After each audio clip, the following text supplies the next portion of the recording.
Hey guys, welcome back to the channel. This is story about what if Iruka spoke during a lesson in the academy could have changed Naruto's life. Part 1. Before I start, please do support for more amazing content and comments for part 2. Do consider to subscribe my channel and share my video to your friends and check out the description as well. Let's start the video. Naruto fanned himself dramatically as he walked through the academy gates with a bored expression. He paused, glancing amongst his peers, watching them hang around outside. Class hadn't started yet, so there was no reason to bother yourself with sitting at a desk with nothing to do. The 8-year-old stared with contempt on his face, walking away before any of the ill-fitted feelings started to invade his psyche once more. There was no reason for him to stand around in the heat when he didn't have anyone to talk to. His classroom was one of the first few you'd see upon walking into the academy. Third room on the left. The blonde-haired boy opened the door, peering in and seeing only two other people sitting in the chilled room: his teacher, Iruka, and his fellow classmate, Shikamaru. Iruka stared at him oddly, a surprised look on his face.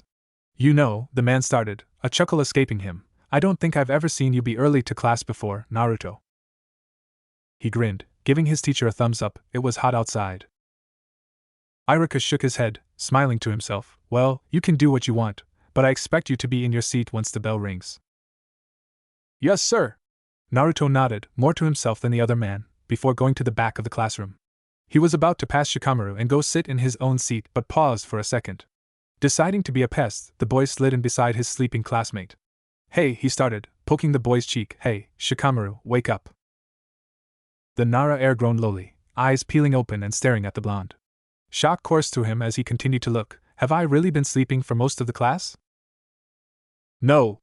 Naruto laughed heartily. "Usually, I would be late to school, but today I've decided to come early." Shikamaru scoffed, tucking his head back into his arms. "Well, that's certainly a change of heart."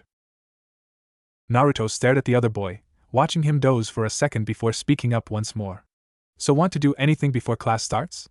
he asked, poking the Nara heir again. Shikamaru lifted his head, exasperated. He sighed, sitting up in his seat. "Well, if you want, I just recently got into a card game." The black-haired boy waved a hand. "I could teach it to you." "Yeah." The blonde's eyes shone in excitement. "Okay," he began, pulling out a deck of cards. "We're both given 5 cards that we're allowed to look at and have on hand." The boy passed out the cards quickly. "Each player is dealt 15 cards face down to form a draw pile. Next, 2 separate cards are placed between us face down, and then 2 piles of 5 cards are set beside them and are also face down." Shikamaru glanced up to see if the Uzumaki was paying attention. "You understand so far?" Naruto nodded intently. "Yep." "How do you play, though?" He stared curiously before continuing. "So, the round begins when each of us flips one of the face-down cards in the center here at the same time. Choji and I usually do it on the count of 3, but it doesn't really matter." He demonstrated with both of his hands, showing how the game will start. "Then, using the cards from our hands, we'll discard cards one by one so that each card played is either one number above, one number below, or the same number as the 2 cards on the top of the center stacks." "Oh." He brightened in understanding. "It's like a counting game." "My guess?" Shikamaru's eyebrows furrowed together but waved it off. "Okay, look here." He managed to gather the hyperactive blonde's attention. "The top 2 cards here is the Ace of Spades and a 4 of Hearts, meaning that the only cards I can lay down are a 2 or King of Spades on top of the Ace, and a 3 or a 5 of Hearts on top of the 4. "Okay, I think I get it. Can we start playing?" Naruto said with a grin, practically vibrating in his seat. "Well, before that, let me just say that the winner is the person who runs out of all the cards in their hand and their draw pile, because you need 5 cards in your hand at all times." He raised a hand before the other boy could beg to start again. "And when you run out of cards, you've got to say speed in order for the other player to officially lose. Ready?" "Yeah." The hyperactive blonde cheered, pumping his fist in the air as Shikamaru gathered the cards again. The cards were placed out once more and the game started. Iruka watched discreetly from his desk as he graded his students' homework. He meant to finish grading last night but didn't get the time to. In the past, he'd seen the two play games during their free time whenever Naruto wasn't late to class and when Shikamaru wasn't sleeping the day away, but they always seemed to have a good time despite that. The game they were playing currently was one that Iruka remembered from his own academy days: Speed. Shikamaru had left out a crucial aspect to the game though. He forgot to tell Naruto that it was an extremely fast-paced game. Most games were over within under 5 minutes, and you needed to be good with both colors and numbers to be exceptional at the game. Iruka had been good with both aspects of the game, and won the majority of the time against his classmates when he was in the academy. However, while watching 2 of his students play Speed, shock starting to take over. Shikamaru had not won a single match. You could tell the boy was trying his best, moving his hands quickly to put queens over kings and put together sixes and sevens, but Naruto was somehow always 4 cards ahead of him.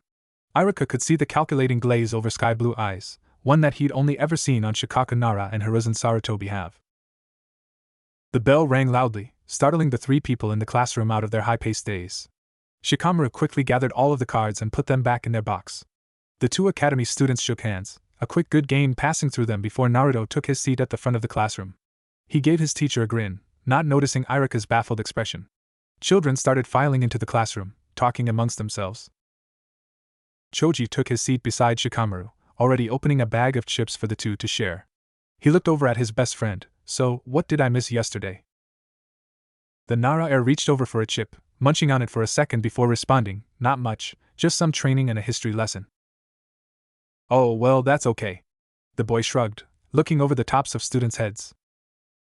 After a few seconds, Shikamaru poked his friend's shoulder, gathering his attention. Did you know that no one has ever beat me in any kind of card game except my dad? He nodded. Yeah, how could I forget? You're like super smart and all. Well, Shikamaru continued, grabbing a handful of chips to eat, what if I said that Naruto can beat me in speed? Choji furrowed his eyebrows, thinking deeply. You mean that really fast-paced game my dad taught you? The exact one. The other boy laughed heartily, glancing over at Naruto, who was bothering Sakura again. There is absolutely no way that he could beat you in speed. He chuckled again. Well, he did. Shikamaru stated seriously. We played about 10 games within the 17 minutes before class began, and he beat me every single time. I'm not sure how, though. He only learned it today. Maybe he's a closeted genius, Choji suggested, shrugging one shoulder. The Nara heir sat there, contemplating for a moment. Maybe Naruto was able to just briefly glance at the cards he had in his hands before easily being able to place down a card without pause.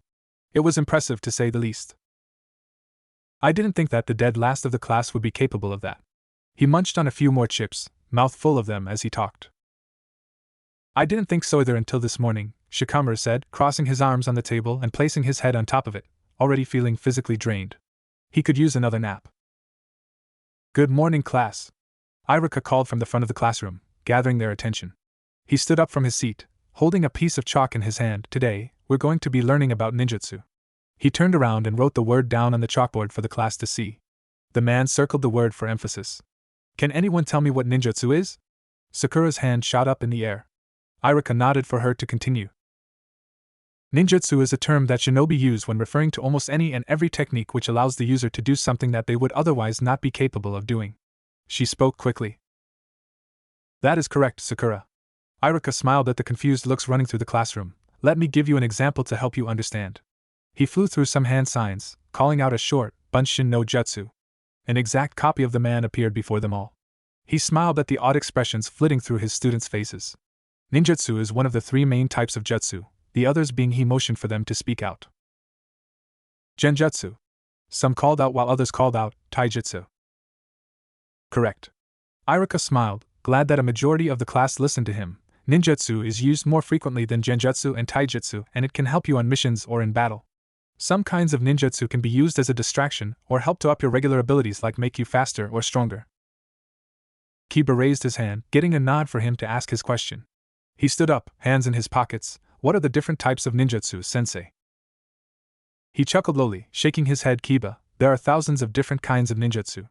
Even if I decided to sit down and tell you all of them, it would probably take years to explain them all. Well, Sakura spoke out, a shy look on her face. Why don't you just tell us a few of them, sensei? Well, alright then. Iruka paused, thinking for a moment. There are a few famous ninjutsu that is only found within the walls of Konohagakure. There is the Uchiha's many fire ninjutsu, the Nara's shadow manipulation ninjutsu, the Akamichi's expansion ninjutsu, the Yamanaka's many mind ninjutsu, the Hyuga's. He was stopped by Ino standing up abruptly, causing him to pause. But Iruka-sensei, we already know about the clans and their ninjutsu. There have to be some other kinds. She called from her seat, huffing before sitting back down. Iruka sighed, rubbing his chin, and thought, well, there is one that most of you might not know. It's not very popular due to the severity of the art, and how it could take decades for one to master it completely. This ninjutsu is also the one used by the great Sannin. Tsunade-sama wide eyes watched him, consuming every word he spoke. What's it called, sensei? Ino cooed and all. It's called medical ninjutsu. Not many people like to attempt this type of ninjutsu because it takes weeks, maybe even months depending on your chakra levels to get the hang of it. Most shinobis don't like to learn this art due to the mental grief because, as many medic in trainings come to find out, you can't always be able to save everyone, Irika stated somberly before smiling. However, for those who master medical ninjutsu, these people are praised in the shinobi ranks for saving people's lives. Naruto, who'd been listening intensely, perked up at the man's words. Praised for saving lives? He thought excitedly, maybe if I master medical ninjutsu, the village will finally acknowledge me? His heart pumped excitedly, feeling jittery in his seat. This newfound knowledge could make or break him. The hyperactive blonde grinned and rocked in his seat as Irika started to talk more about the fundamental things about ninjutsu that he didn't bother to hear. Irika-sensei said that it takes years to become a master, but if I started learning now, then I'd be on my way to becoming a master by the time I'm a chunin. Naruto thought with a grin, but where do I even begin? A few hours later, a bell rang, symbolizing that students were free to go eat lunch. Many kids jumped out of their seats with bento boxes and bags in their hands, all of them collectively rushing outside. Naruto, not feeling the need to eat lunch today, walked up to his teacher with a nervous grin on his face. Sorry, Naruto, Irika began, scribbling on a piece of paper, I can't take you to eat at Ichiraku's today. I've got some work that I need to take care of right now. He shook his head, that's not what I was coming to ask you. Huh? The man looked up, pausing. Oh, I'm sorry that I assumed. So what is your question? Naruto rocked on the balls of his feet. If I wanted to read more about medical ninjutsu, where do you think I should start? Irika thought for a second. Well, the public library wouldn't have much on it, maybe a few intermediate books. I'm not sure you'd be able to understand those books unless you already had previous knowledge of medical ninjutsu. He sat back in his chair, silently pondering as Naruto gave him an expectant, borderline begging look. Irika sighed, reaching into his desk and pulling out a green book. I recently tried to get basic medical ninjutsu knowledge, but it just didn't work out for me. Since then, I've kept this book just in case I wanted to pick it up again. I don't think that'll happen anytime soon, so I guess I can let you have it. Really? His student beamed down at him, reaching for the large green book and holding it close to his chest. Thank you, Irika-sensei. You're welcome, Naruto. He smiled, watching the 8-year-old boy run outside gleefully. Naruto made it outside in record time, avoiding the large group of kids taking over picnic tables and those standing over by the fences. Instead, he made a break for the empty swing that hung from the lone oak tree in the yard. He sat down on it, book in hand. He eagerly flipped open the first page that merely read Introduction to Medical Ninjutsu. However, upon moving through each page, eyeing the pictures and the description, he found that he couldn't understand a lot of the longer words. The boy ran a hand through his hair in frustration. The 8-year-old was quick to realize that he was going to have to come to terms with these words and know the meaning behind them, or else he'll never be acknowledged by the village and become a master of medical ninjutsu. He read a few more pages until he saw Shikamaru and Choji approaching him. He grinned, closing the book. Hey guys, what's up? Nothing much, just wanted to see if you wanted to join us and play some more speed before lunch ends. The Nara heir suggested, hands deep in his pockets. Naruto considered turning down the offer so he could delve himself into his medical studies, but these were his friends. He shouldn't forget about the small number of friends he has because he wasn't to be acknowledged. So he nodded, jumping off the swing. Sure. The three boys sat down in the shade underneath the oak tree as Shikamaru got out his cards. Speed was a 2-player game, so, for the first round, it was decided that Shikamaru and Naruto would go toe-to-toe first. Choji watched from the sidelines as the two started to play. He marveled at the pace the hyperactive blonde had set early into the round. Shikamaru was trying to keep up, but you could tell that he was slowly falling behind. 2 more rounds were played between the two before Shikamaru switched with Choji. A new shuffle came to pass as cards were dealt out. The game started with a quick on 3. Choji, not surprisingly, couldn't keep up with the supposed dead last. He only managed to put down 7 of his cards, 5 from his hand and 2 from his deck, before Naruto managed to call out a swift speed. The Akamichi heir sat there baffled at how easily the other boy had beat both him and the smartest person in their grade as well. The bell rang once more, lunch over. They headed back to class together once Shikamaru had gathered his cards, all moving to get into their designated seats. Once the class had settled down, Irika started to explain that they were going to be learning the 3 most basic ninjutsu known throughout the world and how they were extremely essential to being a good ninja. The Bunshin no Jutsu, which Irika had already demonstrated early in the class, the Kawarimi no Jutsu, and the Henji no Jutsu were what all genin needed to learn in order to pass. The Bunshin no Jutsu allows the user to create a clone of themselves. The Kawarimi no Jutsu allowed the user to replace themselves with an object that mimicked them. The Henge no Jutsu helped to allow the user to transform into an object or another person. Irika started to explain how each worked in terms of hand signs and chakra usage. After about 30 minutes of this and allowing the students to work on it by themselves, it was time to show Irika what they'd learned. Now I'll be calling on someone to try and perform the 3 jutsus. Don't fret if you can't do it just yet, you've got years until the graduation exam. The man explained. Are there any volunteers to go first? Kiba's hand shot up. Irika nodded for the boy to come to the front. Kiba hopped out from behind his desk and rushed down to stand beside his teacher. The brunette clumsily went through the hand signs for the Byunshin no Jutsu. A copy of himself appeared but had short and stubby legs. The Inuzuka flushed in embarrassment as his clone fell to the floor before disappearing. The class chuckled at this, watching as the boy flew through the easy hand signs for the Kawarimi no Jutsu, replacing himself with a book on a student's desk. The girl who sat behind the desk shrieked, pushing Kiba off her desk. He fell, the class laughing at him again. He grumbled a little bit before doing the Henge no Jutsu. Kiba transformed into the civilian girl who pushed him off and started strutting around. The Henge disappeared after a few seconds, the class in a good mood after his performance. Irika, shaking his head, sent the boy to his seat. Shino's hand raised in the air, Irika waving to the spot beside him for the boy to take. The quiet boy stood up by his desk before doing a Kawarimi no Jutsu. He replaced himself with the book that was left on the floor by Irika from Kiba's own Kawarimi. He did a Henge of Irika before creating a Bunshin. Each was flawlessly executed and quick on the draw. Shino left Irika's side to sit in his seat, passing the book back to its owner. Alright, any other volunteers? He asked the class, seeing Sasuke's hand rise into the air. Quickly after, though, his many fangirls also raised their hand, most likely hoping to impress the boy. The brooding boy stood up from his desk before walking down the stairs to stand at the front of the class. He quickly did the hand signs for the Bunshin no Jutsu which, unsurprisingly, came out perfectly. The Bunshin started to do the hand signs for the Henge no Jutsu, transforming itself into a replica of their teacher. The clone disappeared as Sasuke replaced himself with a broom with the Kawarimi no Jutsu. Once his performance was done, he retreated back to his desk without a word. The majority of the female population in the room started to squeal and gossip about the Uchiha. A few of the fangirls went ahead with their turn after that, some did fine, others doing terribly. Irika wrote down something on his clipboard, looking back up at the pink-haired girl who waited patiently. Okay, Sakura, you're good to go. She smiled, heading towards the man. Once she stood directly beside him, she started to make a Bunshin. A perfect copy of herself appeared, grinning cutely. The Bunshin transformed into a decent-looking copy of Sasuke as the clone started to do the signs for the Kawarimi. Sakura and the clone, for their final act, swapped places before the clone disappeared in a swirl of smoke. Irika gave her a thumbs up as she went to sit back down. Ino, without prompting, did a Kawarimi no Jutsu to replace herself with Sasuke, deciding that it was her turn. The Uchiha raised his eyebrows in shock when he found himself in her seat.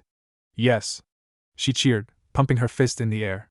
She rushed down to stand by Irika excitedly, as Sasuke removed himself from her seat and away from the fangirls breathing down his neck.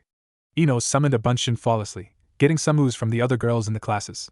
However, as she tried to henge herself into Sasuke, she messed up a hand sign somewhere, and only managed to change her hair color. She pouted as her Bunshin disappeared and she went back to her seat. A few more students volunteered, however, it wasn't long before Irika had to start picking students to attempt the 3 jutsus. Choji, it's your turn. The brunette sighed before placing down his bag of chips and walking up to the teacher. Choji tried to do the Henge no Jutsu, but it just wasn't working. He tried 4 different times, but he'd only been able to get his clothes to change, not his full body. His teacher nodded for him to continue with the other 2 jutsus. Choji went through the signs for the Kawarimi no Jutsu, but he couldn't replace himself with the book on his desk. He tried again but lost hope halfway through his final attempt. He took his time with his Bunshin though, and managed to come out of it with a good result. An exact copy of himself popped into the world, waving before quickly disappearing. Good job, Choji. Irika smiled reassuringly, watching the boy make it back to his seat. His eyes caught Shikamaru's. Why don't you go ahead and try the jutsus, Shikamaru? The boy's eyes peeled open, yawning loudly as he walked down the stairs lazily. He performed a Kawarimi no Jutsu with his teacher, the man stunned for merely a second before writing something down.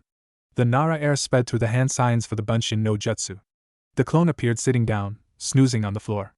The class chuckled at the clone's antics. It disappeared after a few more seconds. Finally, Shikamaru did a henge of Choji, which didn't stay long. The teacher nodded at the lazy boy, writing some more notes for later. Okay, Hinata, show us what you've got. The shy girl nodded, moving to stand beside Irika. She looked directly at Naruto, who was too busy reading his medical ninjutsu book. Her hopes fell a little bit as she quietly produced a clone of herself. Hinata's clone tried turning into Naruto through a henge, but it didn't work out for her though. Iruka encouraged her to try a kawarimi. She nodded shakily and went through the hand signs, only to miss 2 of them and mess up. Hinata's cheeks flushed red, embarrassment coursing through her. However, on her second try, she succeeded in trading places with Iruka similarly to Shikamaru's performance. That was really good, Hinata. Keep up the good work. Iruka smiled, looking down at his clipboard for who hadn't gone yet. Alright, last but not least, Naruto. He glanced up from his writings to find the blonde-haired boy engrossed with the medical book he'd given him, Naruto. That seemed to knock him out of his readings. Naruto looked up at his teacher sheepishly before realizing that all eyes were on him. He rubbed the back of his neck. Oh hey, Iruka-sensei. What did I miss? The Chunin sighed. It's your turn, Naruto. Turn? He looked down at his book for a second, internally cursing the paper for distracting him from his ninja training. What for? Iruka internally groaned. Naruto, we've been practicing jutsu, the Bunshin no Jutsu, the Kawarimi no Jutsu, and the Henge no Jutsu. If you'd been paying attention, you would know. The boy moved to close the book, nodding sadly. Yes, sir. Now, please do the 3 jutsus in front of the class, the man stated, waving to the empty spot beside him. The boy got out of his seat, passing chuckling and whispering children. He hid his hurt and discomfort easily, standing beside his frustrated teacher.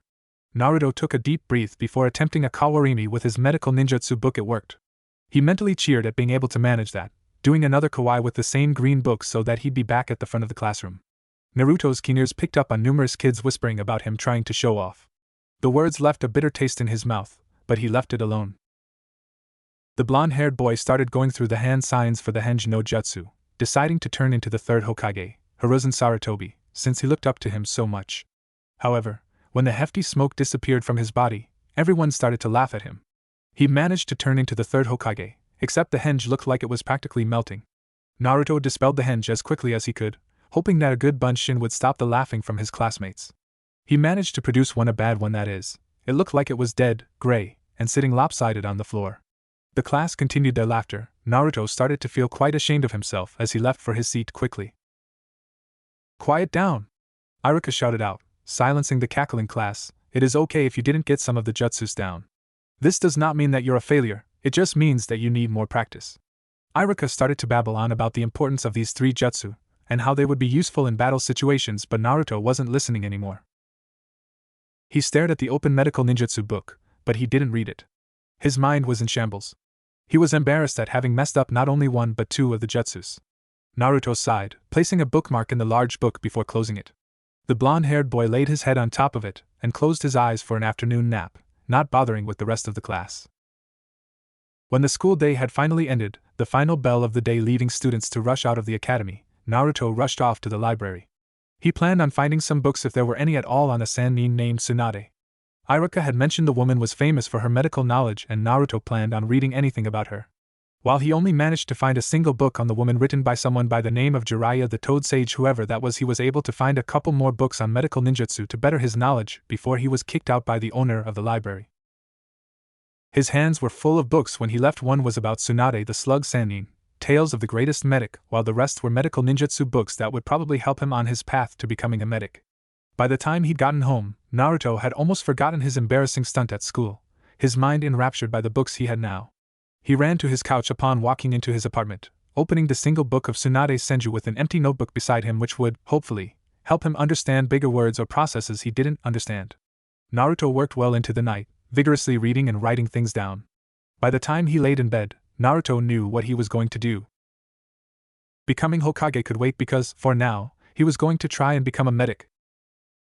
Naruto stood at the steps of the library for the 3rd time that week, a gleam in his eyes. Today, he would make it past the front doors and get his greedy fingers on some more books. It had been nearly a month since he'd started his journey into medical ninjutsu. He'd only managed to get through a portion of the large green book Iruka had given him. However, Naruto was able to finish the book on Tsunade Senju and the rest of the medical ninjutsu textbooks he'd gotten from the library. They'd since been returned after only 2 weeks of keeping them, but that's beside the point. He'd spent hours upon hours studying anything he could at all, but now he was just stuck. With those books done, he tried getting into the library once more. He was hoping that maybe he'd find a few textbooks that he'd missed when Naruto had come last month, thinking that someone could have returned a book during that time. However, of course, the damn people of Konohagakure just won't let him have his piece. The older woman who ran the counter at the library during the week wouldn't even let him get past the front doors. Since Naruto had managed to get in the last time, the woman Kusumi, if he remembered right, was keen on keeping a watchful eye out for him, making sure the boy couldn't get any books from their establishment. However, today is Saturday, he was going to get in and get what he wanted. The 8-year-old boy wasted no time running up the steps of the library. He only paused at the door handle, his small palm peeling the large door open slowly and peeking inside, looking for the librarian in question. Naruto blinked in surprise, not seeing Kusumi, an older, meaner woman, but, instead, a teenager? He took a shaky step inside, not sure of what to do. All adults Naruto encountered were expected to be cruel, mean to him, denying him some of the more common necessities for some undone evil he'd caused onto them. Their children and kids his age talked about him behind his back, but some very few were kind to him, like Shikamaru and Choji. Sometimes he was still on the fence about whether the Akimichi heir actually liked him or tolerated because Naruto was close with his best friend. However, this teenager, the one leaning against the counter with a bored look on her face, was almost an adult but still young enough that the boy was scared of what she'd say to him. Turns out, he didn't have to wait too long to find out. "Hey, Squirt," she barked out quickly, fanning herself with a pamphlet, "you just gonna stand there with the door open? It's the middle of spring, it's hot, kid. Shut the door and get inside." "Oh, okay," Naruto stuttered out quickly, moving inside the building before just standing there awkwardly. The teenager looked at him with a thin-line frown. "You good, Squirt? You look like you're gonna puke." "I just need a few books." He shuffled closer to the counter, watching her every move like she was going to kick him out if he moved too fast. "Okay?" She motioned for him to continue. "What kind of books?" "Medical ninjutsu ones," Naruto stated, peering over the counter now, eyes wide in their watching. The girl paused before smiling, chuckling slowly. "Really? You look a little too young, Squirt." She shook her head, looking mildly amused. "Whatever, I don't get paid to judge.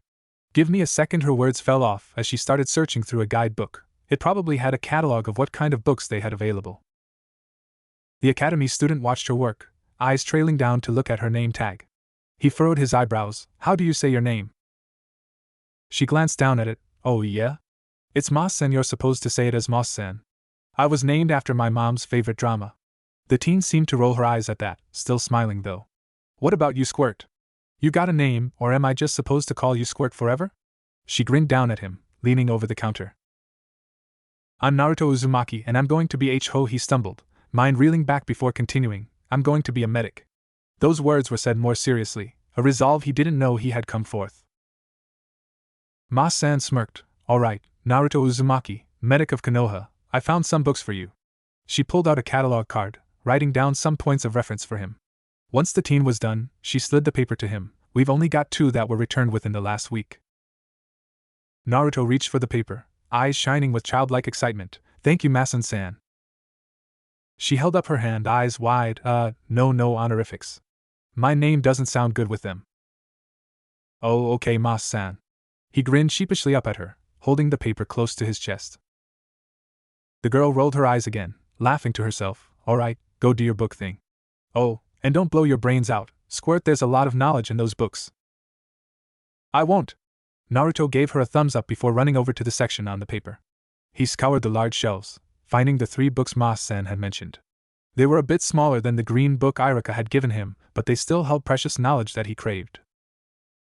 Before, he'd never been one for studying. Ninjas were just about having cool ninjutsu and being good at hand-to-hand combat, right? Wrong, Naruto came to find out. There was so much more that's a part of the whole process. How was he just learning this? He's spent the last 2.5 years just goofing off in the academy when he could have been trying to learn the ways of the ninja. It's a good thing he's gotten some direction into what path he needed to take to make his dreams into something more tangible in his hands. Naruto paused. He should get something for Irika to thank him for guiding the boy in the right direction. The blonde gathered the 3 books, herding them over to a table in the far right corner and setting them down. He sat down in front of them, taking off the bag on his back and dumping it onto the table. 4 books spilled out: the precious green book that Irika had given him, a dictionary, and 2 notebooks that he'd been writing in. The yellow notebook was for words he didn't understand, and the medical ninjutsu books with definitions beside them from the dictionary, while the red notebooks were an idea, to-do list, or something for later section. It was a mix-and-match kind of notebook that he kept around in case he thought of something and wanted to look at it later when he had more information. With the notebooks and the dictionary open and ready to be used, Naruto settled for one of the smaller books he'd gotten off the shelf. It was called Common Injuries and Treatments, the cover read. He quickly flipped through the book, getting a good sense of what it was about: broken and fractured bones, open wounds, cuts, internal damage, amputation of the fingers or toes, and other minor injuries. Treatments for those types of injuries seemed easy enough, but he's only just started learning about them, so who knows? Certainly not him. The 8-year-old boy jotted some notes down before moving on to the second book. The title made him laugh. Medical History for Dummies. However, he hoped that Ma-sen didn't recommend this because she thought he was dumb. Naruto shook his head. She didn't even know him. How could she think he was dumb if they'd only just met? He set the book aside for now, promising to get to it eventually, and, instead, reached for the third book. The Art of Poisons? He read aloud, furrowing his brows together. Why would people need to use poisons? While it was interesting, the idea of a medic using poisons, Naruto also figured that it was defeating the purpose of trying to help someone. Well, that was unless so. He slapped his forehead in understanding. The Art of Poisons is supposed to help medics understand poisons so that they could help someone in the case that they were poisoned, not use the poison themselves. That made so much more sense. Though, that did get Naruto thinking about a medic's role in the world of ninja. Did they simply stay in the back line and wait for someone to get injured? Or were they also on the front line fighting back? How do they fight back? Are medics just ninjas with medical knowledge? What type of ninja did he want to be? He wrote the questions down in the red notebook for later, circling the last one especially. He thought on it for a while, flipping aimlessly through the Common Injuries and Treatments book as he did so.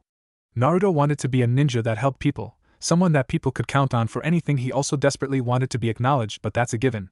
He wanted to fight, so badly, fight for those whose lives were at stake, for those who were too weak to stand up for themselves, wanted to fight for people who didn't have the power to do it themselves. But as a medic, could he still do that? Can he still be an active ninja and still heal people? Naruto shook his head. I'm getting off track. I need to focus. He thought to himself, looking back down at the book in front of him. After all, I've got work to do. He sat there for a couple more hours, writing down things and continuing with his research. However, as it was getting closer to 5 in the afternoon, Ma-san came up to him, informing the 8-year-old that the library would be closing soon, so he'd have to check out those books if he wanted to continue looking at them. Naruto packed his bag quickly, the 3 library books in hand, as he followed the teen back up to the front, checking them out with his tattered library card before leaving the library altogether. He left for home afterward, mind exhausted after everything the boy had put it through that evening, promising to head to be early that night. The evening bell rang loudly in the middle of Irika's lecture, signaling that students could leave to enjoy the rest of their Monday afternoon. The man chuckled to himself, watching as students flew out of their seats, rushing out of the classroom with enthusiasm, ready to leave the school building. Through the excitement, he called out, "Naruto!" The blonde lifted his head from his notebook, pausing in his scribblings. "Yes, sir? Could you stay for a little bit after everyone's left? I have a few things I would like to discuss with you," he explained, crossing his arms, looking over the sea of children. Some looked behind them to stare at the blonde while others laughed to themselves, mocking the boy as if he'd done something wrong. Naruto nodded, packing his bag up slowly, putting his red and yellow notebook away first before all his school things. As he stood up, the majority of the class had already dispersed, leaving just a single student and their teacher. He walked forward, staring up at Irika. "What did you want to talk about, sensei?" "Your grades are getting worse by the minute, Naruto." He started, arms unfolding from their crossed position. "You are showing up to school late, nearly every day later than you normally would, and when you're here, you're exhausted half the time. I'm suspecting that the book I gave you is becoming a problem, and I don't want to have to take it from you." Irika sighed heavily. "Tell me what's going on, Naruto." The blonde-haired academy student bowed his head in shame. "I apologize, Irika-sensei. It's just," he sighed, eyes peeling from the floor to look back up at his teacher. "I've always wanted the village to acknowledge me. You know this already, and I don't know. When you talked about how great the masters of medical ninjutsu were treated here, I just, wanted to learn it as fast as I could so I could finally." His voice died off at the end, looking away once more. "I know, kid." Irika's smile was small. "You'll get there one day, okay?" He placed a reassuring hand on the boy's shoulder, squeezing it slightly. "In the meantime, though, I want you to pull those grades up and go to bed at a proper time. While I love seeing your passion for this dream of yours, you need to take care of yourself, okay?" Naruto grinned, hugging the man before him. "I'll try, but I can't promise anything." "I look forward to what you'll accomplish, Naruto." Irika pulled away. "All right, now, get out of here. I'm sure you've got a lot of studying to do, right?"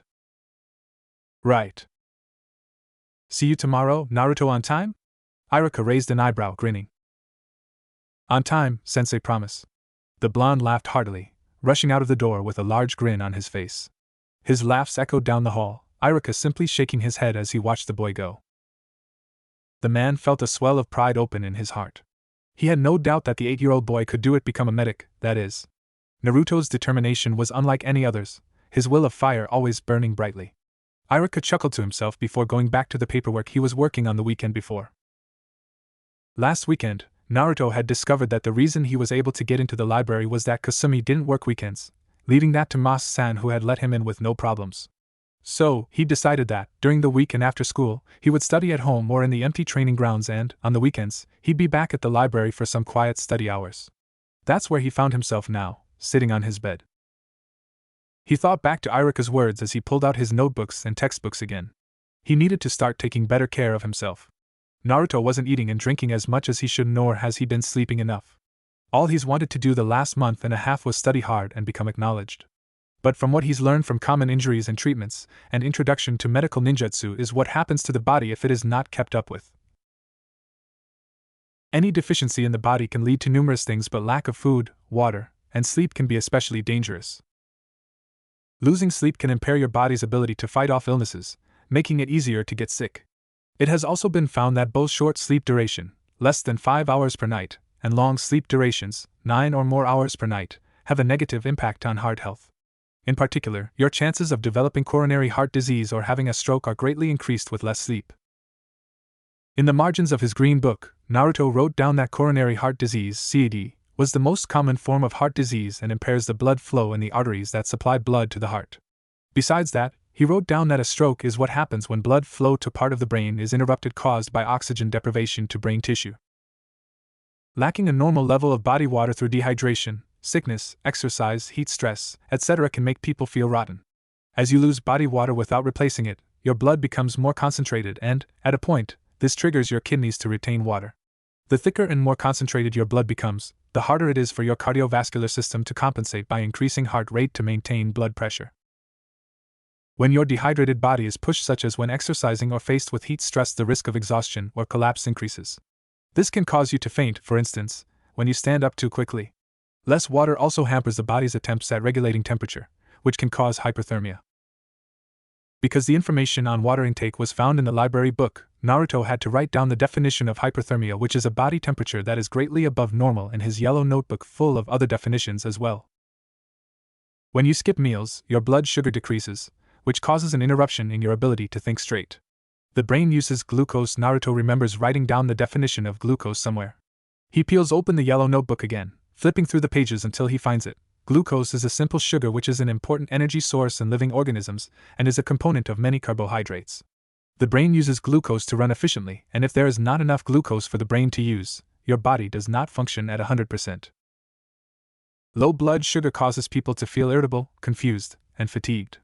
The body begins to increase the production of cortisol, the body's main stress hormone. Naruto finds in the notebook, leaving us stressed and hungry/angry. Skipping meals can also cause your metabolism to slow down, which can cause weight gain or make it harder to lose weight. When you skip a meal or go a long time without eating, your body goes into survival mode. The books go on to tell the reader how to fix a sleep schedule, how to avoid skipping meals, and the correct amount of water intake someone should have. Naruto read the instructions slowly, promising himself to do better. For now, though, he had some studying to do.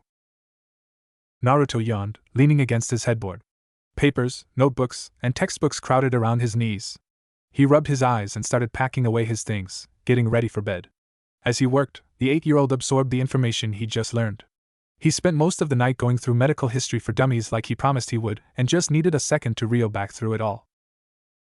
There is so much you could learn about a subject from just looking back at the many fascinating historical events that have occurred. Granted, Naruto absolutely loathed the history lessons his teacher would give about the villages and the likes of. However, medical history just made him even more intrigued about becoming a master in the subject. In the Medical History for Dummies book, it went over the history of medicine and famous doctors for the boy to study. Tsunade Senju was in there, of course, as she was one of the more infamous ones. After going through most of that in the textbook, Naruto went ahead and pulled out all his notes about Tsunade Senju to compare to what he'd just learned. While Tsunade herself was a ninja, There had been many medics who weren't one themselves yet still eventually gained the respect of ninja and civilians alike. It put into perspective for Naruto that he didn't have to be a ninja to achieve this goal of becoming a master of medical ninjutsu. But he still wanted to. He'd read that some of the best masters were either on the battlefield or in hospitals. The boy used to think that the doctors at the hospital were just people who gave out bandages and medicines, and sometimes cut up people with a sharp scalpel. The Slug Sanin, Tales of the Greatest Medic and Medical History for Dummies both mention how hospitals operated and what a doctor's and medic's duties were. Now that Naruto's been enlightened about what exactly goes on at a hospital, he feels much more grateful for having awesome doctors in Konohagakure. There's so much to learn and he's doing it all on his own mostly. He let out another yawn, rubbing his eyes once more. Okay, that's enough for today, he told himself, setting his bag on the floor before tucking himself underneath the covers, wrapping the blankets around himself like a burrito. Naruto let out a sigh of content, curling up in bed and falling asleep within minutes. Even while in a deep slumber, his mind was still on the thought of becoming a medic and having everyone respect him. He was ready for this. He needed this. A streak of blonde weaved in and out of bustling civilians. Eyes were on him as he moved swiftly around them, looking up and down the streets with an inquiring eye. The scornful watches had changed over the years, morphing into a look of disbelief or curiosity. Some still shouldered that overbearing look of disgust and hatred, but there was a new, cold indifference directed towards him now. Not understanding why Naruto continued on without looking back. He paused on the side of the road, glancing down at his red notebook. The boy flipped through a few pages, going over the to-do list he'd written down over a month ago, making sure that what he was looking for would be around here. Naruto had already spent nearly an hour on the streets aimlessly walking around trying to find a weapons shop that would sell things to him. So far, 4 shops had turned him down, but that did not deter the 8-year-old boy in his wanderings. His eyes lit up at the sight of another shop upon turning the corner, pocketing his notebook in his backpack and dashing for it with an exuberance akin to a Labrador. The air-conditioned shop made the boy stop and sigh in content. Summer was coming and, with that, more and more heatwaves were ensured. Naruto looked up and down the aisles slowly, finger-tapping his chin in wonderment. Kunais, shurikens, staffs, katanas, tantos, and the likes littered the shelves against the walls. In the middle of the store were shelves upon shelves of storage scrolls that held different kinds of jutsu, and others similar to it. While all of these different ninja equipment were definitely enticing, even if he had wanted to buy them, their price tags were too expensive to even consider it for a moment. He wasn't here for that, though. Maybe another time, but not today. Excuse me, did you need any? A woman's voice came from behind him, and, just as he turned to face her, she paused. The two stared at each other for a moment, Naruto eyeing her movements suspiciously. Ma'am? He tried, gauging what kind of response he'd get from the employee. We don't serve your kind here. Her voice was venom in his ears, stern, and quiet as the words finally registered in his mind. Naruto sneered openly. What do you mean, my kind? It was the first time he'd heard that term before and, for some reason, it made his blood boil. She bristled, physically shivering in his presence as she took a step back. Never mind that, boy. Get out of my shop. I just wanted to see if you had any medical revival practice scrolls. He grumbled heatedly, turning to head back outside. So the demon wants to undo all the pain and suffering he caused, huh? How noble you're 8 years too late. You can't gain our forgiveness back. The older woman snarled out, arms crossed over her chest defensively. Naruto shook his head, a weird lump in his throat. Ma'am, I don't even know what you're talking about. I didn't do anything. Feigning ignorance, huh? Of course. She scoffed. Even if I wanted to tell you about all your wrongdoings to this village, I wouldn't even have the words. Disgusting. Get out of my shop. Her cold eyes looked away, arms hugging her midsection closely. There were tears pricking her eyes when Naruto had glanced at her. And he paused. Had he made her cry? But he didn't even do anything. The 8-year-old shook his head, opening the shop door and stepping through the doorway. He stopped momentarily. Thank you for your time, ma'am. She said nothing as he finally left the 5th store that day. The heat struck him instantly, making Naruto stop to help adjust to it. His face felt hot as anger pulled in his gut. He was used to this, his mind reminded him. It's nothing he hasn't heard before. But the words that the woman said still lingered in the back of his mind. What was that supposed to mean? He was just as human as the rest of the people of Konohagakure. You're kind. Naruto shook his head as if he was trying to shake the thought out of his head. He did this often though, shaking his head like a wet down when there was a thought in his head that he didn't like. It's how he'd maintain any sort of positivity when villagers like her popped up in Konoha, shoving down this image of him doing something so horrible that it justified their hate for him. It was confusing, to say the least, and not at all something that he wished upon anyone else. No one should be subjected to the kind of ostracization he faced, no matter how much he hated someone. Naruto persevered through these drowning thoughts, continuing his search through Konoha's ninja shopping district, intent on finding another shop. By the time he'd circled the district a second time, the sun was high in the sky about noon or 1 in the afternoon, he supposed in disdain, and there hadn't been a sign of another weapon shop. The back of his mind uttered the words of disappointment Naruto was afraid of dwelling in while his soul kept encouraging him to keep at it. But it had been over 2 hours of searching with nothing to show. However, just out of the corner of his eyes, he saw a Jonin waving to someone inside the building, which was conveniently tucked between a large shinobi-only bar and an equally large motel beside it. No wonder he'd missed the small hanging sign above the door reading Noboru's used weapons and scrolls. However, underneath it was a for sale sign. The whole store perplexed the academy student so much so that his feet found himself at the door before his mind had registered that he'd done so. Naruto quietly opened the door, taking a moment to peek his head in before his body made its way into it. Had it not been for the Jonin he'd seen exit the shop earlier, he would have almost believed that no one was inside. The atmosphere just screamed quiet abandonment. It had definitely seen better days. It seemed like either the air conditioner was broken or the owner didn't have one at all because, to the boy, it felt as hot inside as it did outside. Naruto wiped his forehead before browsing the aisles of old, worn scrolls. Well, the sign did say used. Aisle after aisle, the 8-year-old boy searched for the scroll he desperately needed to further his medical training, and so far, nothing. "Excuse me?" a deep voice said from behind him. Naruto whirled around to face the man. "Sorry if I startled you." There was an easy smile on his scarred, olden face. "You seem to be a little frustrated. Did you need any assistance?" The blonde blinked in surprise from the kind voice speaking to him. Standing up from his crouched position he took earlier to look at the contents on the bottom shelf. He gave the older man a sheepish smile, rubbing the back of his neck. Yes, thank you, sir. That would be awesome." "Noboru, at your service then." The man beamed. "So, kid, what are you looking for?" he questioned, looking the boy in the eye. There was a pause before Naruto looked up, a determined please seated on his face. "Medical revival practice scrolls," he stated clearly. A curious look flashed minutely against the man's face before it was replaced with a somber sadness. He looked off, eyes darting around the shop. "Sorry, kid," he gruffed out, rubbing his neck, "I have sold one of those scrolls in years. Ever since Tsunade-sama left the village all those years ago, the number of people buying those types of scrolls are practically slim to none. It was so much so that even I had to stop purchasing those to stock the shelves as no one was buying them." "What?" Naruto's face visibly fell in shock. Did he miss something in the Slug Sannin, Tales of the Greatest Medic, or in the green book Iruka had gifted him? Was it hidden somewhere in between the lines praising Tsunade's work in medical jutsu that everyone's desire to help those in need as a medic died when she'd left the village? He felt his heart fall to his stomach, a deep sadness falling over him. After almost 3 hours, 5 shops, and an earful from a woman who hated him, he'd failed to acquire one thing. What would it be like for him if he continued with this new dream?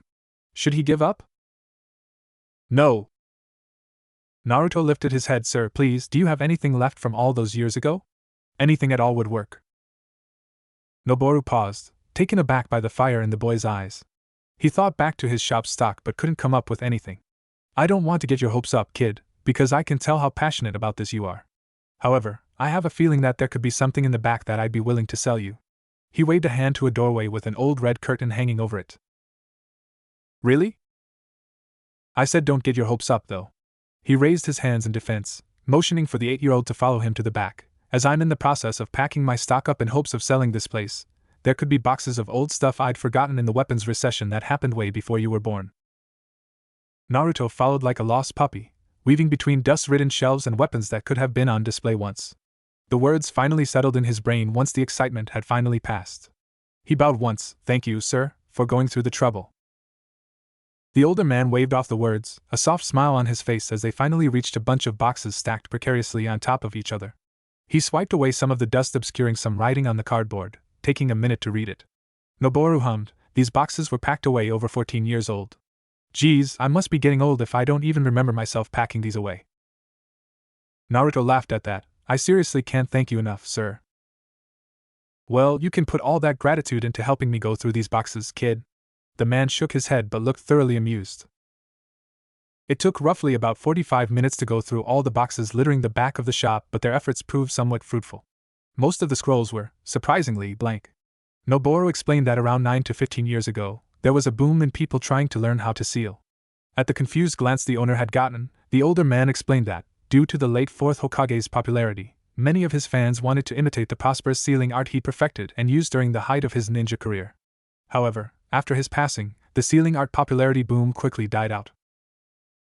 Amongst the majorly blank scrolls were 4 medical revival scrolls, although they were tattered and worn with age. Noboru had gone over the scrolls and identified that they were roughly over 20 years old, probably around Tsunade Senju's golden age, he'd mentioned. The other ones that the duo had found were either too torn up beyond repair or smeared on the inside from water damage the store had sustained during some monsoon seasons, making them useless for practicing medical ninjutsu. Naruto carefully ran his fingers over every weathered fold of the scroll, eyes soft and happy. He looked up at the older man. May I purchase all of them, sir? Noboru shook his head, sighing heavily. I can't, in good conscience, sell something that is that beaten and torn up to a customer. So, just take them, kid. I doubt that anyone is going to be looking for a medical revival scroll. The blonde paused, eyes wide and hands shaking around the scrolls he held in his arms. I can't just take them, sir. Course you can. Noboru smiled softly. You just walk out the door with them, and if anyone asks me, I'll just tell them that you bargained with me and paid me something small. Sky blue eyes welled up with tears but wouldn't fall. Naruto glanced up with grateful eyes and laughed. Thank you so much, sir. It's nothing, kid. The shop owner waved a hand, dismissing the small gesture. However, I was wondering something. What's a kid like you doing trying to learn medical ninjutsu of all things? It's not that I have anything against it, I was simply curious. Most kids your age are still chasing after crushes and doing hooligan things, or if they're actually serious about becoming a ninja, they're still stuck on flashy jutsu and learning how to throw punches. Noboru explained, pulling out a cigarette before pausing. Mind if I smoke, kid? Not at all. Naruto shook his head, waiting for him to continue. The man drew a long breath from the cancer stick before starting again. In my time, I have only ever met 12 medics. Of those 12, Tsunade-sama and 2 others are still around. The blonde-haired academy student let the words settle in, stiffening up at the thought. They had only gotten up to Chunin level before they died in action saving someone off a battlefield or killed themselves from the trauma of not being able to save everyone. Noboru let the cigarette smoke drag across his tongue, suddenly looking much older than he was. And kid? It takes years and years of hard work to even be considered adept by the higher-ups. So why? What is so special about medical ninjutsu to you? There was no bite to his words, just an honest curiosity and a slap with a reality check. I just want to be acknowledged by the village. Naruto stated shyly, looking away, clutching the scrolls in his arms tightly. My teacher, Iruka-sensei, said in one of our lessons at the academy that people who master medical ninjutsu are praised for saving the lives of others. I just want people to look at me with hope rather than hate. Noboru finished. Blue eyes met olden ones. He took a deep breath. Sir, do you know why they hate me so much? The pause in the air was all the confirmation the blonde needed. Why won't anyone tell me? The words were more for himself than the other man, but he'd heard. It's against the law, kid. He ran a hand through his hair in frustration. If it bothers you that much, go speak with the Hokage, but if you want to have a better focus on your dreams, then I would suggest leaving it for when you're older. Why? Because, what if you don't like the answer and you no longer want to help people? Noboru questioned. The boy I see before me is passionate and kind with a soul of pure innocent need to help people. I haven't seen someone that kind in so long. And maybe it's selfish of me to want you to succeed in your dreams, but I believe that Konoha needs kids like you, kids that want the best of the world so that old geezers like me can go into retirement happy as a fiddle knowing that our village is safe with kids like you. Naruto's eyes welled with tears for a second time that afternoon. This time, a hand came to swipe at them as he maintained eye contact with the older man. No one has ever said something like that to me. He sniffled. Well, Iruka-sensei says he believes I can do anything I set my mind to, and Hokage just tells me he's proud of me. But we don't even know each other, so why would you tell me something like that? Because I believe that you could be a pretty damn good medic. Noboru gave the kid an earnest smile. The dream you hold is a wonderful dream and I hope to see it prosper in front of you. And yeah, we don't know each other, but just take this moment as an old geezer trying to give his wisdom before he kicks the bucket, alright? Not all things are going to make sense when you're this young, but you'll remember this moment when you're older. The Uzumaki boy nodded proudly, staring at the scrolls again. Is it really okay for me to have these for free? If you asked me again, I'll take them back. Noboru laughed at the possessive look he got. No, I won't ask again. Naruto mumbled out, the owner walking the boy out of the back and into the main part of the shop. They paused at the door. Thank you for everything. He smiled. Anytime, kid. He leaned against the wall, watching the boy's hand reach for the doorknob. Oh, and Naruto? Yeah? If you ever seem to find yourself in the need of something, come back here and I'll see what I can fix you up with. Noboru grinned. I'll remember you when you become a medic. Thank you, sir. Naruto bowed before dashing out of the store, for scrolls clutched in his arms. He ran all the way back home, not even stopping to apologize when he accidentally ran into a shop vendor as he passed through the civilian shopping district. As he approached his apartment, he paused, mind thinking back to the shop owner's last words. I didn't tell him my name were the only words that escaped his mouth. The blonde glanced back at the direction he'd come from as if Noboru would be standing behind him. How did he know my name? He whispered, looking down at the scrolls a final time before making his way into his apartment. The following morning, Naruto found himself back in town, but this time, simply aimlessly walking. The heatwave from yesterday had subsided, a nice breeze blowing this time. The blonde had popped another hard candy in his mouth, knowing not to bite down or else his teeth could chip, crack, or even break. He'd learned this from a pamphlet about dentists he had picked up from a trash can on his way home from school. In his aimless walking, Naruto found himself with one of his notebooks in his hand, eyes running over the pages he was rereading in quick succession. The notes he was going over again were about written in his red notebook. The idea book, the to-do list, the something for later book, whatever you wanted to call it, had questions and small notations about the idea of healing oneself without the use of any hand signs. So far, the only accounts of it being possible were that of Hashirama Senju, the first Hokage, and his granddaughter, and Slug Sannin, Tsunade Senju. In Jiraiya's book The Slug Sannin, Tales of the Greatest Medic, he'd gone over multiple eyewitness accounts of his teammate learning and utilizing the method over the years before her disappearance from the Leaf Village. There, Naruto had read about how both Tsunade and her late grandfather, which he read about in one of the books he nabbed from the library when Ma-san was on duty, would be in the midst of battle looking absolutely beaten and broken. Then, when all hope was lost, the two would simply stand up without an injury littering their bodies. No one could figure out how or why they were able to do this without some form of hand sign. Naruto had even gone to the third Hokage with questions for the man to answer, but even he couldn't give the academy student anything useful about his old teacher. He still has no idea how either Hashirama or Tsunade do it. Naruto! A familiar voice called from him. The 8-year-old raised his head from his notebook, blinking in surprise to see Kiba, one of his classmates, and his dog running towards him. Naruto smiled brightly, waving excitedly at the two. Kiba, Akamaru. Hey! Akamaru barked, running circles around the boy's legs as Kiba finally approached him. The dog left Naruto's side to stand beside his Inuzuka owner. Yo, Naruto, how are you? I'm doing alright, I suppose. Just trying to get some studying in, you know? The blonde beamed, waving at his notebook that he pushed back into his backpack, all attention on the duo before him. So the whole medical stuff wasn't actually a joke then. The brunette slapped his forehead, Akamaru barking his agreement as well. He cocked his head to the side in question, eyebrows furrowed. What do you mean? Rumors have been going around the school that you'd picked up medic stuff, and I didn't believe it because you're the #1 troublemaker around here. Kiba barked out a laugh, clutching his sides as he collected himself, but I guess it makes sense. You haven't made one of those cool, flashy pranks in like months. His hands waved wildly around. It's like you vanished. Naruto laughed awkwardly, scratching at his cheek sheepishly. Yeah, sorry about that, I guess. I've just been preoccupied for a while. I don't have much time anymore for pranking. In actuality, he hadn't thought to make any kind of prank whatsoever since he got involved with medical ninjutsu. It just didn't appeal to him anymore. Maybe that's what those odd looks he got yesterday morning were about, he mused to himself. Man, that must suck. Kiba whined, crossing his arms over his chest before his eyes widened and he smirked. Why do you help me prank my older sister today? Hannah's been an ass to me for a few days for some reason and I really want revenge. Want to help me? His eyes were wide, puppy dog eyes shining brightly at him. Kiba, I really can't, sorry. I've got a lot of stuff I have to get done. The blonde-haired boy said sadly. Maybe some other time? He offered with a crooked grin.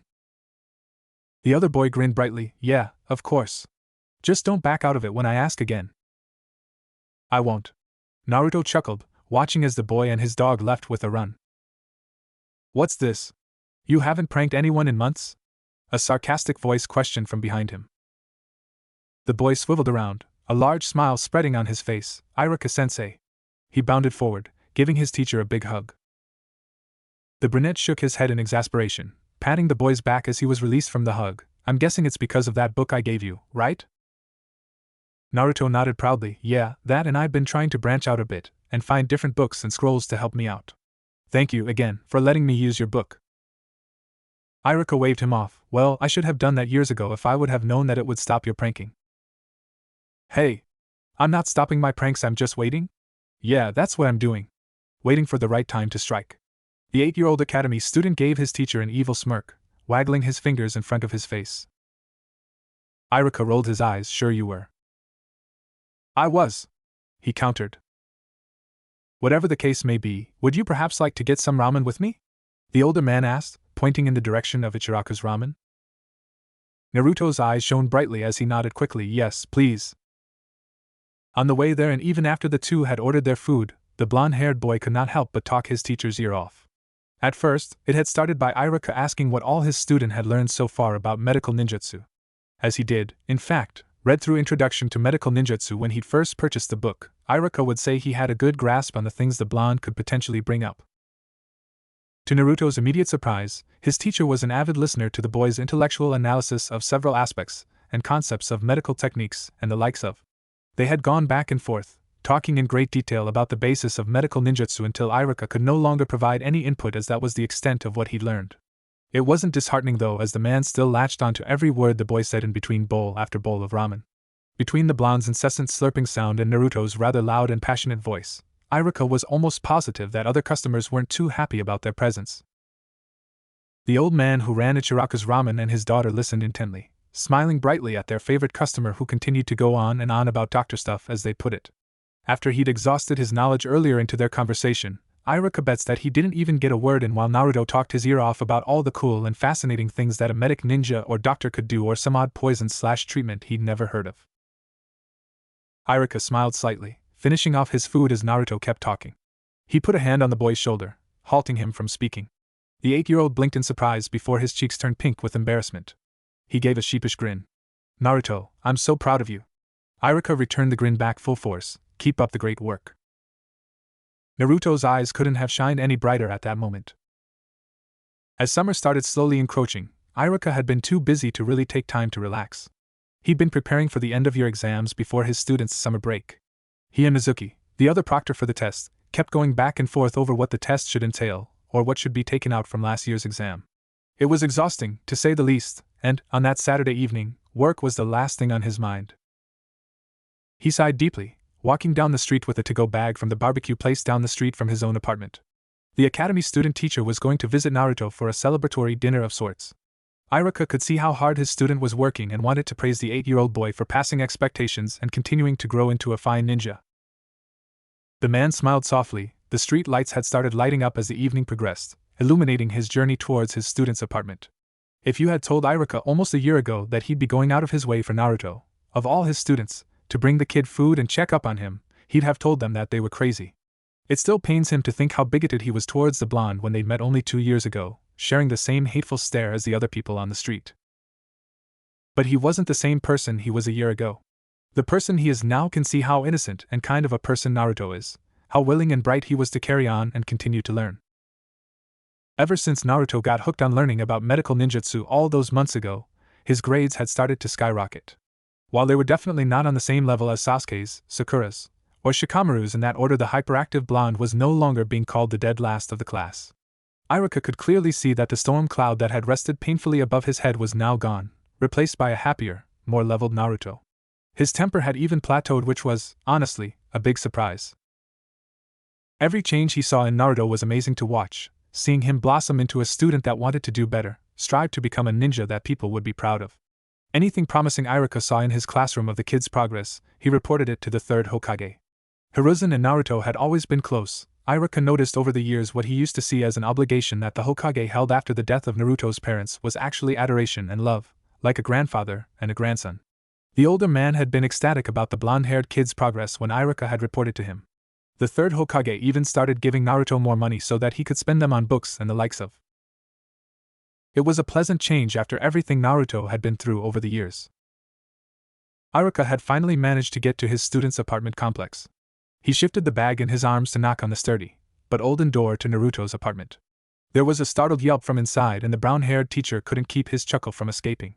He could clearly hear something falling over, Another shout, some mumbling even, a gasp, more things falling for a second time, and finally a hearty laugh before the door clicked open. Naruto beamed up at him. Iruka-sensei. He smiled. Hey, Naruto. The boy giggled before his eyes caught the bag in his teacher's hand. What you got there? Thought you'd be hungry by now. Iruka merely shrugged but could see the way his student's eyes shined. If there was something Naruto loved more than learning about medical ninjutsu, it was free food. Well, come in. Naruto beamed, opening the door more so that the older man could walk in. Iruka did as such, eyes peering around the apartment, pausing when he'd finally got a good look around. The last time he'd been here was over a mess ago, when the boy hadn't been to school in over 3 days. He had opened surprisingly, the unlocked door only to be greeted by an absolute pigsty. There was a mess anywhere and everywhere you laid your eyes on. The smell of old, used ramen containers filled the apartment, and it was hard to look at the poor condition Naruto's apartment used to be. However, now, everything was presentable, clean, and extremely organized. Some pieces of furniture had been discarded and replaced by something new and less abused. There was a desk of dark oak on the far wall near Naruto's bed with papers and pencils placed delicately on it, as if they'd be ruined any other way. On either side of the desk, there were 2 extremely tall bookshelves. One of them had notebooks with papers sticking out of them, obviously filled to the brim with notes, while the other bookshelf merely had several books of different sizes and shapes, all being related to health and medical ninjutsu. Underneath the shelves was a small little footstool underneath them. Iruka pushed down his chuckle upon seeing that as he continued to take in the room. In the middle of the room was a circular table with 3 red and orange pillows placed on the ground for someone to sit on. He smiled at it, remembering the old coffee table he could never get his knees under, and the uneven wooden floors that splintered his clothed toes had been covered up with a simple, gray carpet. Many nights he had seen that old coffee table filled to the brim with ramen containers that should have been in the kitchen but just never made it there.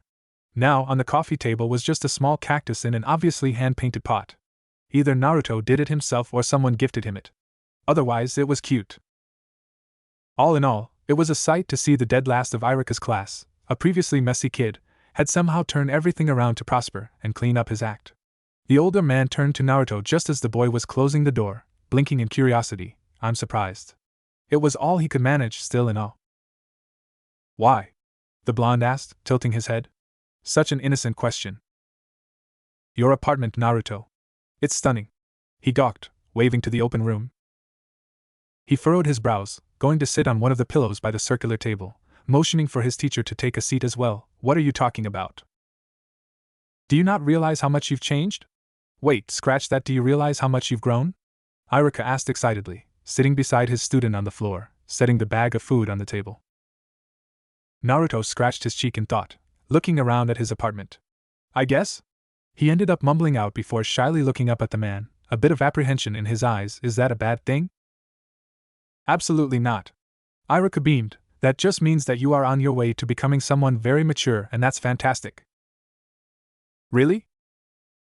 Yes.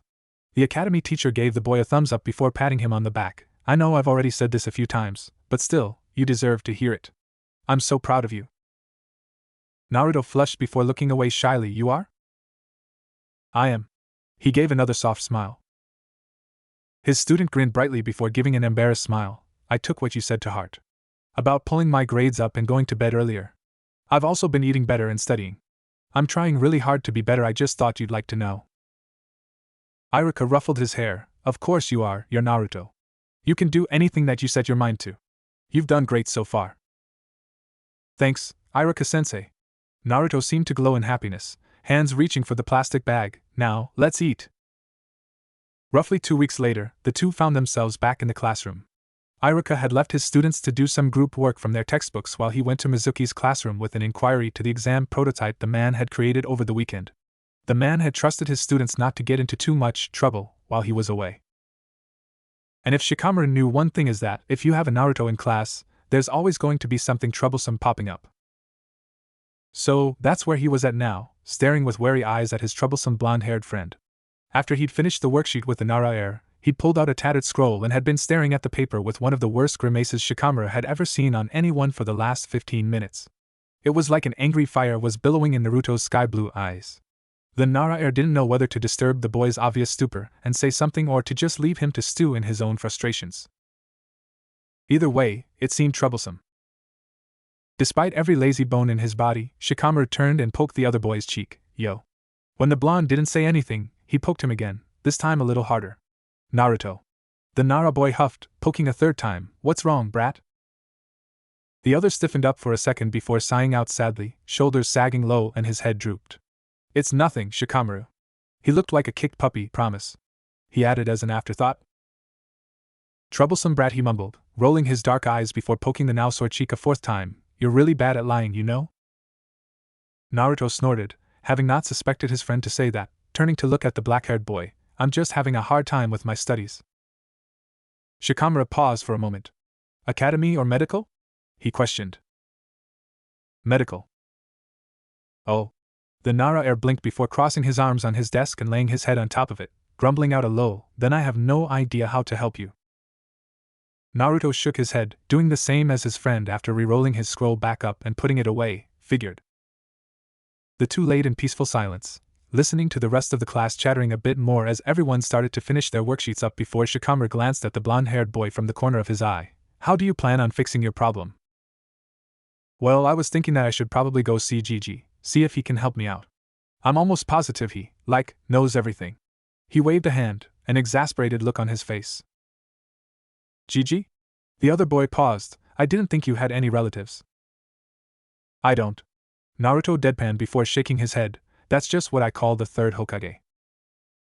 The black-haired boy was quiet for a few seconds before lifting his head a bit, an odd look on his face. You do know how disrespectful it is to call the Hokage of all people an old man? Yep. And he doesn't correct you at all? Nope. Shikamaru snorted, laying his head back down, figured. Iruka walked back and looking a bit more frustrated than usual. He placed the stack of papers he'd left with when he'd gone to Mizuki's classroom on his desk before looking over the sea of children. They still hadn't noticed his arrival. All right, everyone, settle down. Has everyone finished their worksheets? Many students voiced their replies, getting a solid nod from the brown-haired man before he paused. Naruto. Shikamaru. Pick your heads up from those desks immediately. This is a place for learning, not sleeping.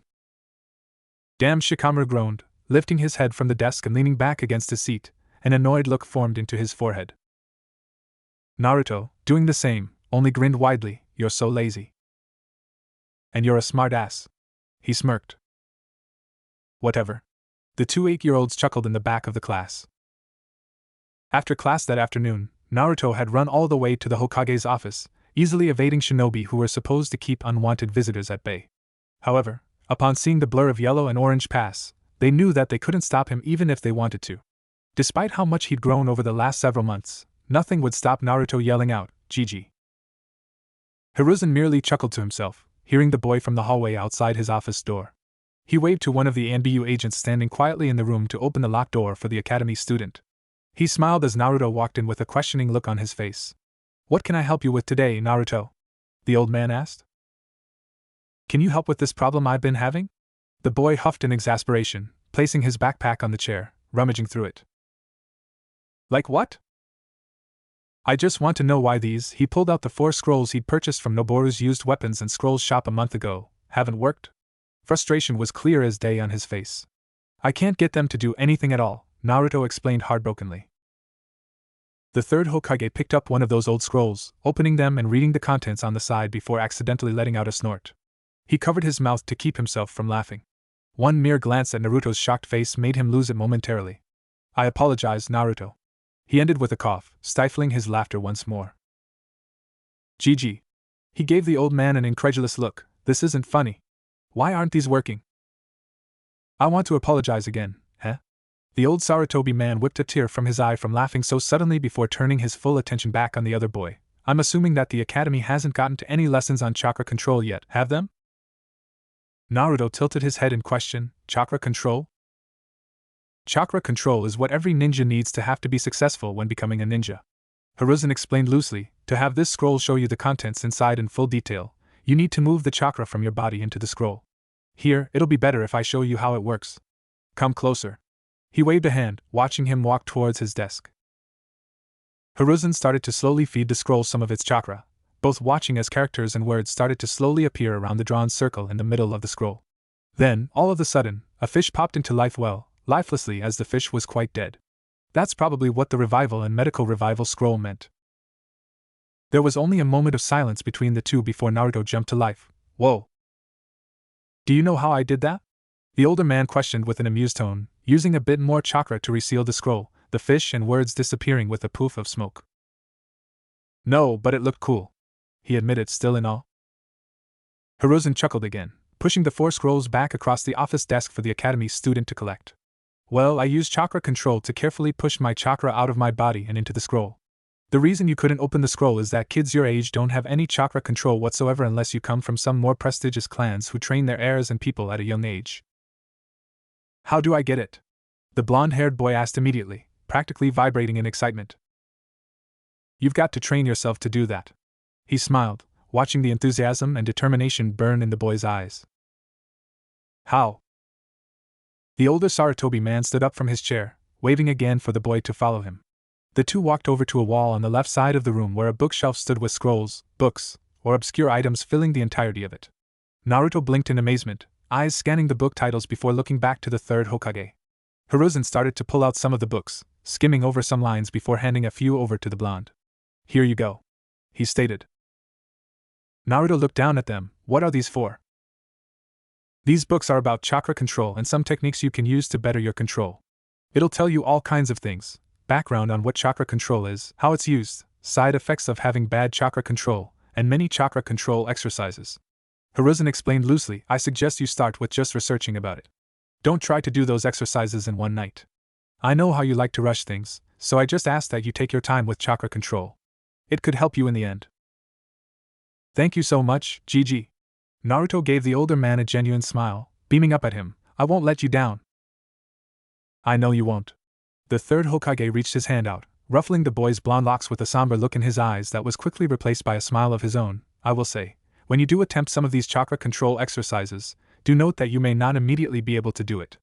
Uzumakis were known for their large chakra supply, something you hold as well. The larger the chakra supply is, the harder it is to master any kind of chakra control. Do you understand?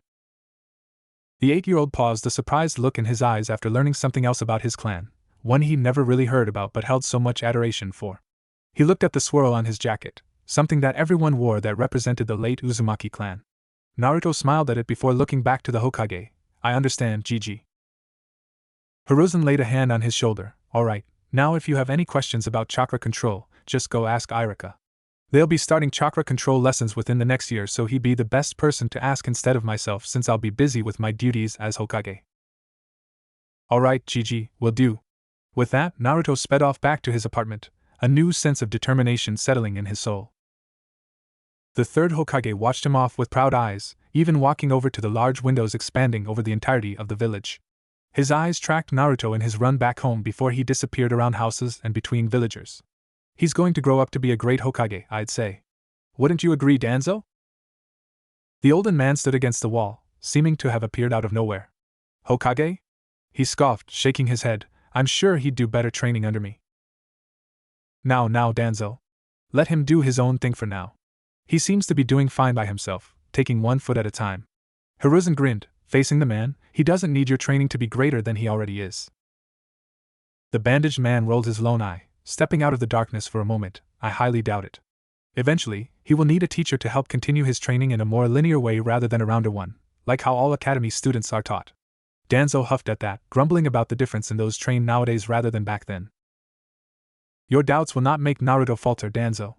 The third Hokage chuckled, looking out the window once more. The sun was setting. He's going to do great things for this village. I think that's the only thing we're agreed upon, Danzo stated. Indeed.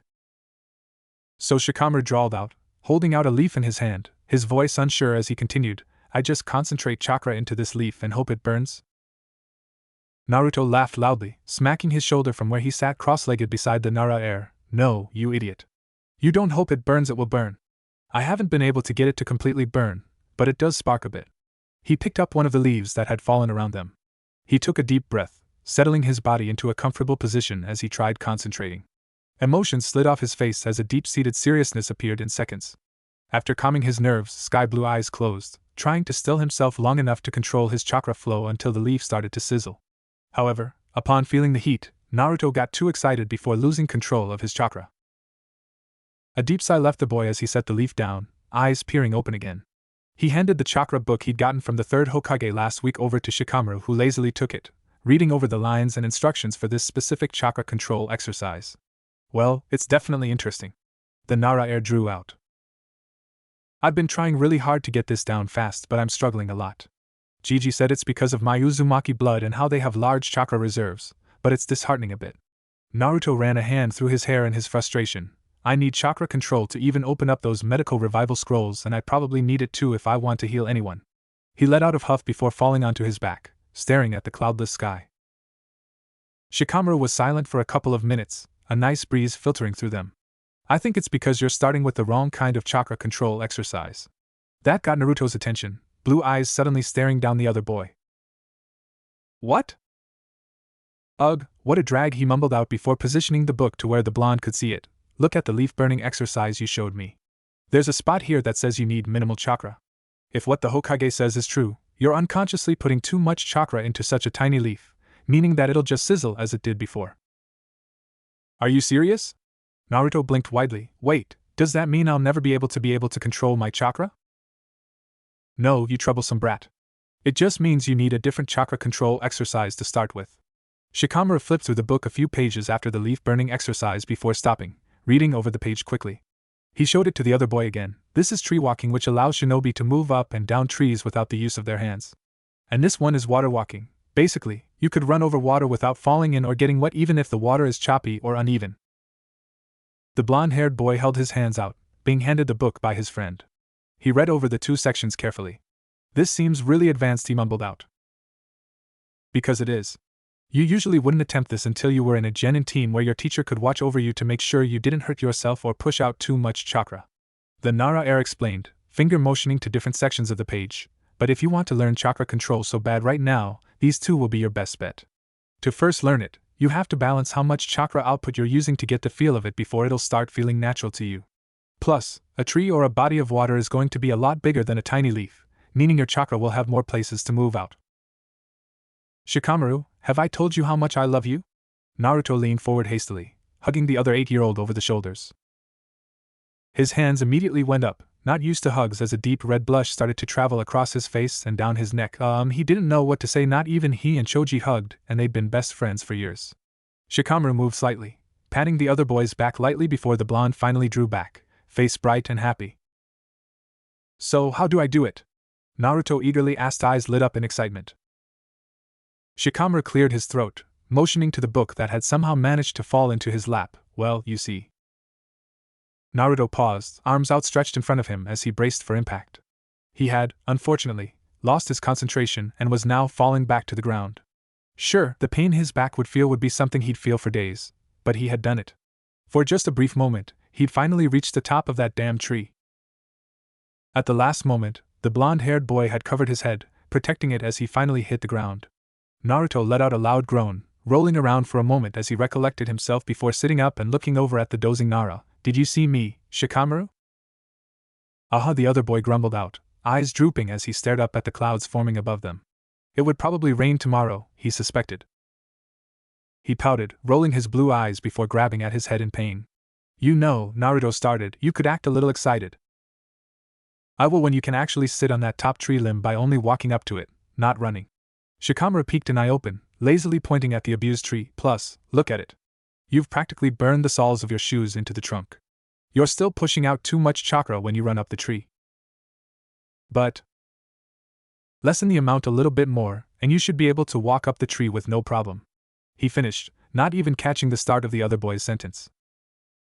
Naruto grit his teeth before taking a deep breath.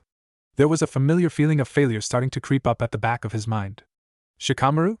He started again. HM? Look at me real quick. The black-haired boy lifted his head a little, propping his upper body up with his elbows, giving the other boy his attention. What?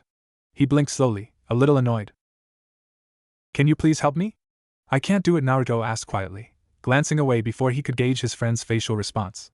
His whole posture spoke volumes, hunched over with a sad gleam over his face, a defeated look in his sky-blue eyes. I guess I'm just jealous, he admitted with surprising honesty. You had only looked at the book for like a second or something, but you were just magically able to do it. You keep giving these helpful tips, but I can't do it.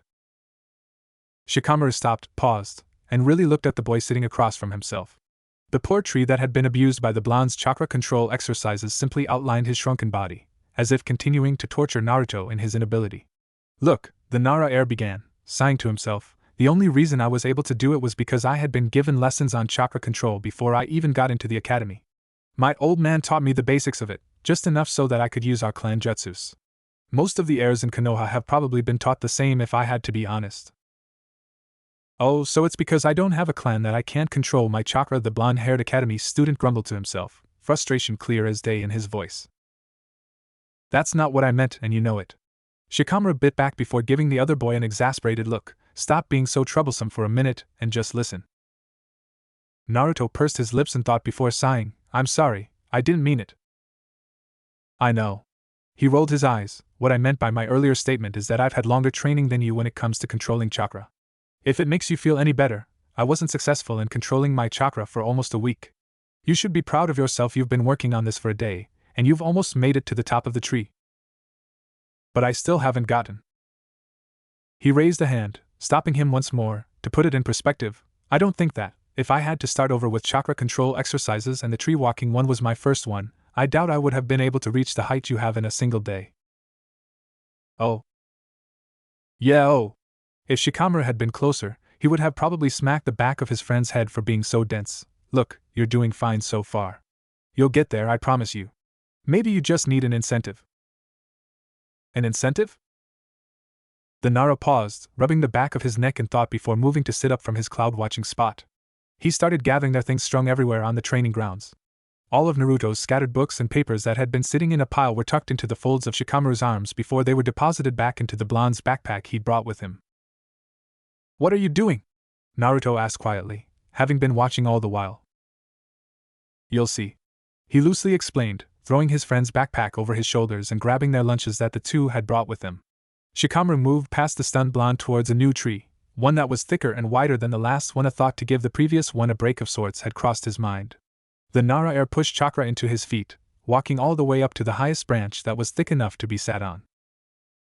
And now that he was up there, Naruto suddenly got it. This is your incentive. Shikamaru called down at the blonde. If you want all your stuff back and want to eat lunch, you've got to make your way up here. Hurry up. I'm hungry. I might be so hungry that I eat your lunch. Was Shikamaru? Naruto sputtered out, eyes wide as he stared up. Are you serious? I'm not getting down from here unless you pull me off this damn branch. Don't keep me waiting. There was a playful smirk on his lips as he sat back and pulled out one of his friend's books. He opened to the first page and just started casually reading it. Shikamaru didn't understand what all the medical jargon meant yet, but if the blonde kept him waiting for too long, he just might turn into a medic in training himself. He snorted at the thought.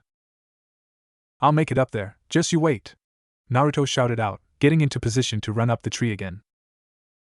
I'm already waiting, Naruto. Make haste. He grumbled to himself, hearing his friend fall back to the ground with no success again. Shikamaru was, as ever, the laziest and most predictable of all the academy students in their class. Like always, if unprompted by anything mildly interesting, had caused the Nara heir to fall asleep.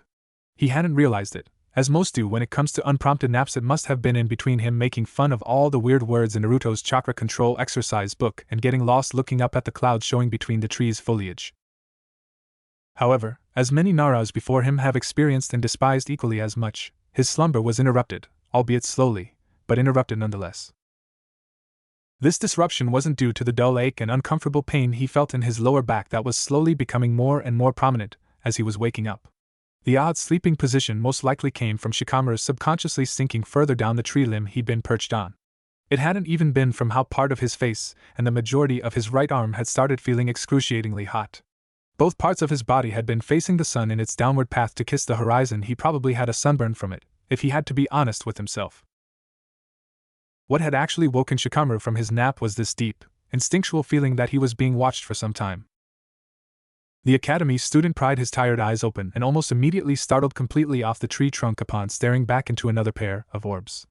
Actually, on second thought, he was totally falling off the tree, the Nara heir mused to himself as his body tilted off the branch. A simple noise left his lips in his shock. Shikamaru's eyes made contact with the ground as his body fully slipped off the tree branch he'd been napping on mere seconds ago. If he were scratched that. Falling from this height, which he was, mind you, he should probably expect to be seriously injured as his motor skills were still off because he'd just woken up. The black-haired academy student had resigned himself to this fleeting feeling and braced himself for impact as best as he could. Which never happened. Shikamaru's eyes that had closed upon his split-second realization that he was falling had finally reopened after he could no longer feel the wind in his ponytail. After a surprisingly long second, it hit him that there were hands clutching him from underneath his knees and pressing into his upper back. So that's why he hadn't met his doom and was writhing on the forest's floors in pain. Still, despite this, the only thing he could manage to say was a quick, "What?" Well, that was until he looked up. He was met with bright blue eyes that stared into his own onyx ones. It took a second and a few long blinks to recognize the little skies staring at him as the one and only Naruto Uzumaki. Shikamaru traced his face marking, noticing the way the boy's blonde hair framed his round face. He paused after noticing that Naruto was looking down at him currently. Shikamaru was taller than his friend, so how was the other boy staring down at the Nara air? His eyes flung wide open, trying to recollect himself in a less panicked demeanor. "Naruto!"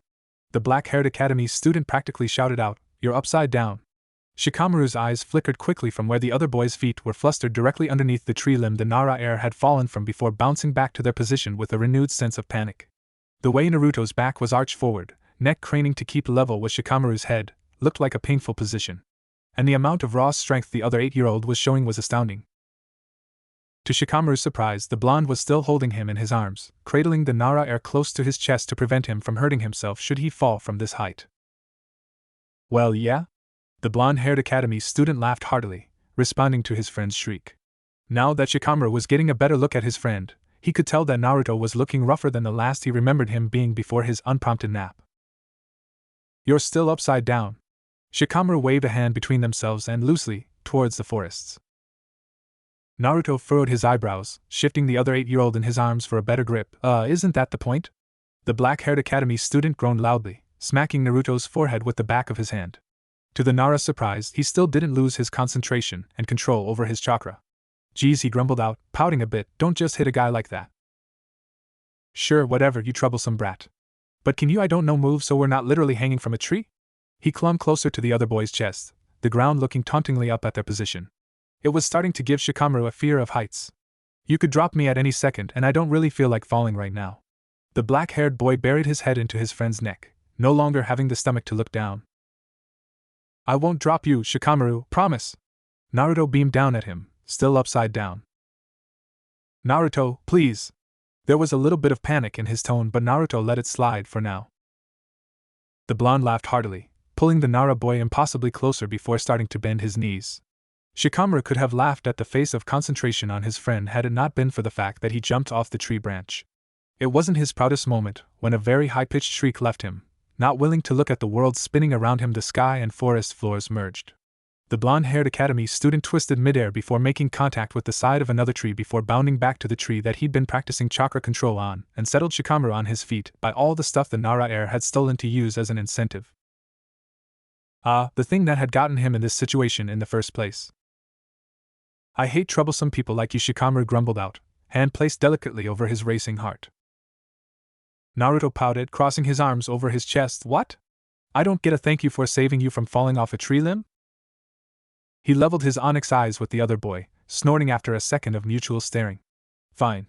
He glanced away, "Thanks." "Good enough." The blonde clapped his hands, all of his pouty attitude gone within a second as he plopped down across from Shikamaru. He reached for the paper bag that had his lunch in it, digging everything out. "I'm practically starving. Only took another hour before I made it up here, but man, waiting to eat that long was practically torture." He rolled his eyes, his chin sitting in his palm. "You're insufferable." "Oh hush, you love me." As if. The forest went quiet as Shikamaru went back to staring at clouds and Naruto quickly devoured his food. That was until the latter, with a mouth full of food, pointed at the other boy and said, "Hey, don't know if you've noticed but your hair is falling out of your hair tie." And just like that, the panic had somehow made its way back into his body. "Fuck." His face flushed a deep red as he hastily pulled out the hair tie, hands scrambling to keep all his hair from falling too far away from his standard ponytail style. It was slipping from his fingers, dark hair poking his eyes and touching his chin. Wrong, and he couldn't fix it. Hands touched his wrists, warm and soft. It made Shikamaru pause as his dark eyes flickered up. Naruto looked curious but with a hint of concern. It's okay. Just turn around, I'll fix it for you. You're gonna get your hair all tangled up if you keep doing that. The Nara-heir searched for any malintent directed towards his hair but, when he found none, silently turned around. His hands retracted shakily to rest uneasily in his lap, his hair matted and windblown with the hair tie still stuck in there somewhere. I'm sorry I freaked out, Shikamaru managed to mumble out weakly when he felt kind hands run through the strands of his hair, finding the hair tie and pulling it out without tangling his hair any more than it already was. Naruto carted his hands through the silky black hair, slowly starting to collect all the strands into one fist. You don't need to explain yourself to me. I think out of everyone, I'd be the least likely to react badly against you and your hair. There was a hint of a smile to his words that the other boy caught easily. I know, but not a lot of guys are weird about their hair to the extent of, well, you know. He waved a hand loosely before it fell slack back in his lap, feeling his friend's nails scratching his scalp rhythmically. It makes me look like a girl, I could just cut it, but I like it this length. I don't think it makes you look like a girl. Naruto's voice was a whisper in his concentration, starting to finally tie the strands together in the boy's usual ponytail. Of course you don't think that. We've known each other for a while. Shikamaru bit back before pausing, his body heavy with a deep sigh that left him. I'm sorry, I didn't mean to shout. Why am I even trying to explain this? If you don't want to tell me, that's okay, you don't have to do anything you're not comfortable with. The ponytail had been finished after he spoke, sitting back. The black-haired academy student turned around, eyes shiny. I was bullied, okay? By the other kids in my clan. My hair used to be much longer than this. I cut it because of those kids and I regret it every day, but I can't bring myself to let it grow or cut it any shorter. This ponytail is the only thing that keeps those kids at bay for now. Naruto stopped, eyes searching his friend's face. Shika. Please don't pity me. His voice was weak and hoarse-sounding. It's nothing for you to be worried about. His words were cut off by a body slamming into him, arms wrapping around him tightly in a warm, unexpected hug from an exuberant blonde. I would never pity you for something you couldn't control. If anyone in Konoha knows how you feel, it would be me. Naruto said, head tucked in the crook of the other boy's neck. Even before we were friends, hell, even before we had spoken a word to each other, I had never thought you looked like a girl. If anything, you're one of the most handsome guys in class. What? Redness darkened on the boy's face, unable to reciprocate the hug in his shock. Don't lie to me, Naruto. I'm not lying, Shikamaru. He hummed, pulling away from the hug a bit without his arms leaving his friend's side. Whether your hair is up or down, long or short, you'd find a way to make it look good. Really? Yeah. Naruto looked up, miniature skies being held hostage by Onyx. Shikamaru scoffed, his cheeks still a rosy red as he pulled the other academy student back into a tight hug, head resting on his chest. Thanks. No one's ever told me that before. That's the first time I've ever been called handsome by anyone other than my mom. He pulled away completely this time, but their arms lingered around each other. Well, he started, a thoughtful look on his face, you should be called it more often. He tried not to let the flush reach his cheeks, but it was inevitable. Shikamaru smiled softly, eyes narrowed in thought. Will you be the one who'll call me handsome more often? He made air quotes around those two words before settling down again. Naruto could feel more heat rising on his face and down his neck as if it were physically possible, and felt his mind halting. Blue eyes gazed into black ones for a few seconds as a small smile appeared on the blonde-haired boy's face. Only if you'd like that. He looked away, placing a hand on his face as if trying to rub away the blush. I suppose I would. Iruka smiled to himself, waving Naruto goodbye, watching the boy leave the classroom. He stared at the spot where his student had been for a few moments before, begrudgingly, pulling his attention back towards the stack of papers surrounding him. He sighed heavily, letting his head fall against his desk, softly smacking it against the wood. He was going to get a headache for sure. The end of the year had caught up to him much faster than he'd originally anticipated. The past month crept up on him too fast, and then, all of a sudden, it was their last Friday of the school year, and tests were given out. It was safe to say that the brown-haired academy teacher was struggling to grade all of the written tests, his only saving grace being the full week after exam day to finish grading all his students' tests, both the written and taijutsu tests, and turn in their test scores to the principal for ranking. Although Iruka had the top marks of his graduating class, being a part of the top when he graduated, he had never liked the ranking system the academy had in place. It pressured students too much, in his opinion at least, and left them working against each other rather than with each other. Jounin teachers had to rewrite genin behavior once students left the academy, having more teamwork-based training than individual ones. But, unfortunately, Iruka didn't make the rules, so he'd have to suck it up. As for the rankings the Academy used, best marks put you at the top and the worst ones at the very bottom. Simple, really. And with rankings only changing at the end of every year, it's even easier to understand. The only thing that can change a student's class rank is their end-of-the-year exam scores. If you scored well, your chance of getting a higher rank is almost guaranteed. The two scores from the written and taijutsu tests are averaged together to create one cohesive score. For someone who was top 10 in his class, Iruka was an advocate for students to have an, at least, high average rank.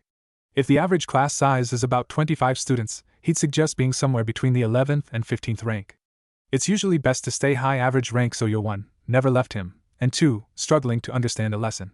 Though it wouldn't even be so terrible to be anything below there either, the consensus being that anything is better than being a dead last.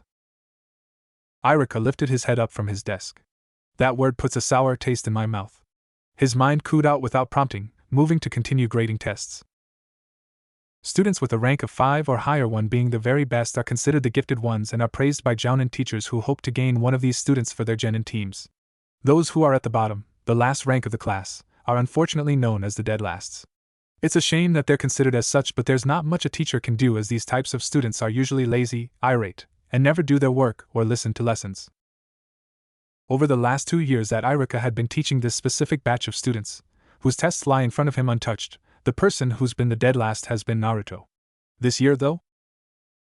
Iruka picked up his red gel pen, intent on continuing to work on grading the written tests, circling the last wrong answer on the test he'd been working on. He counted once, then recounting 2 more times. Dark eyes flitted across the page, setting both his pen and the test down, a surprised smile pulling at his features. And then he laughed. He held his stomach as he laughed some more, tears of joy filling his eyes. A passing teacher gave him an odd look but didn't question it. Once he'd stopped himself, the academy teacher scrambled for the ranking chart sitting innocently on his desk surrounded by a mess of exam paper. Iruka took his red pen, marking off Kiba's name where it had been in the 24th spot for forever before doing the same to Naruto's name sitting in rank 25. He took only a moment to swap their names, trying to hold his tears back. Naruto wasn't the dead last anymore. It was only by 1 single point that set the two apart, but it was progress. Sure, Iruka had noticed how hard the exuberant blonde had been working the last year or so, hoping to improve on himself, but had he really grown that much to have scored a higher score than Kiba? And yeah, the Inuzuka kid wasn't that impressive himself, but Iruka had been a little hesitant to believe that Naruto had actually taken his words of encouragement and his advice to heart.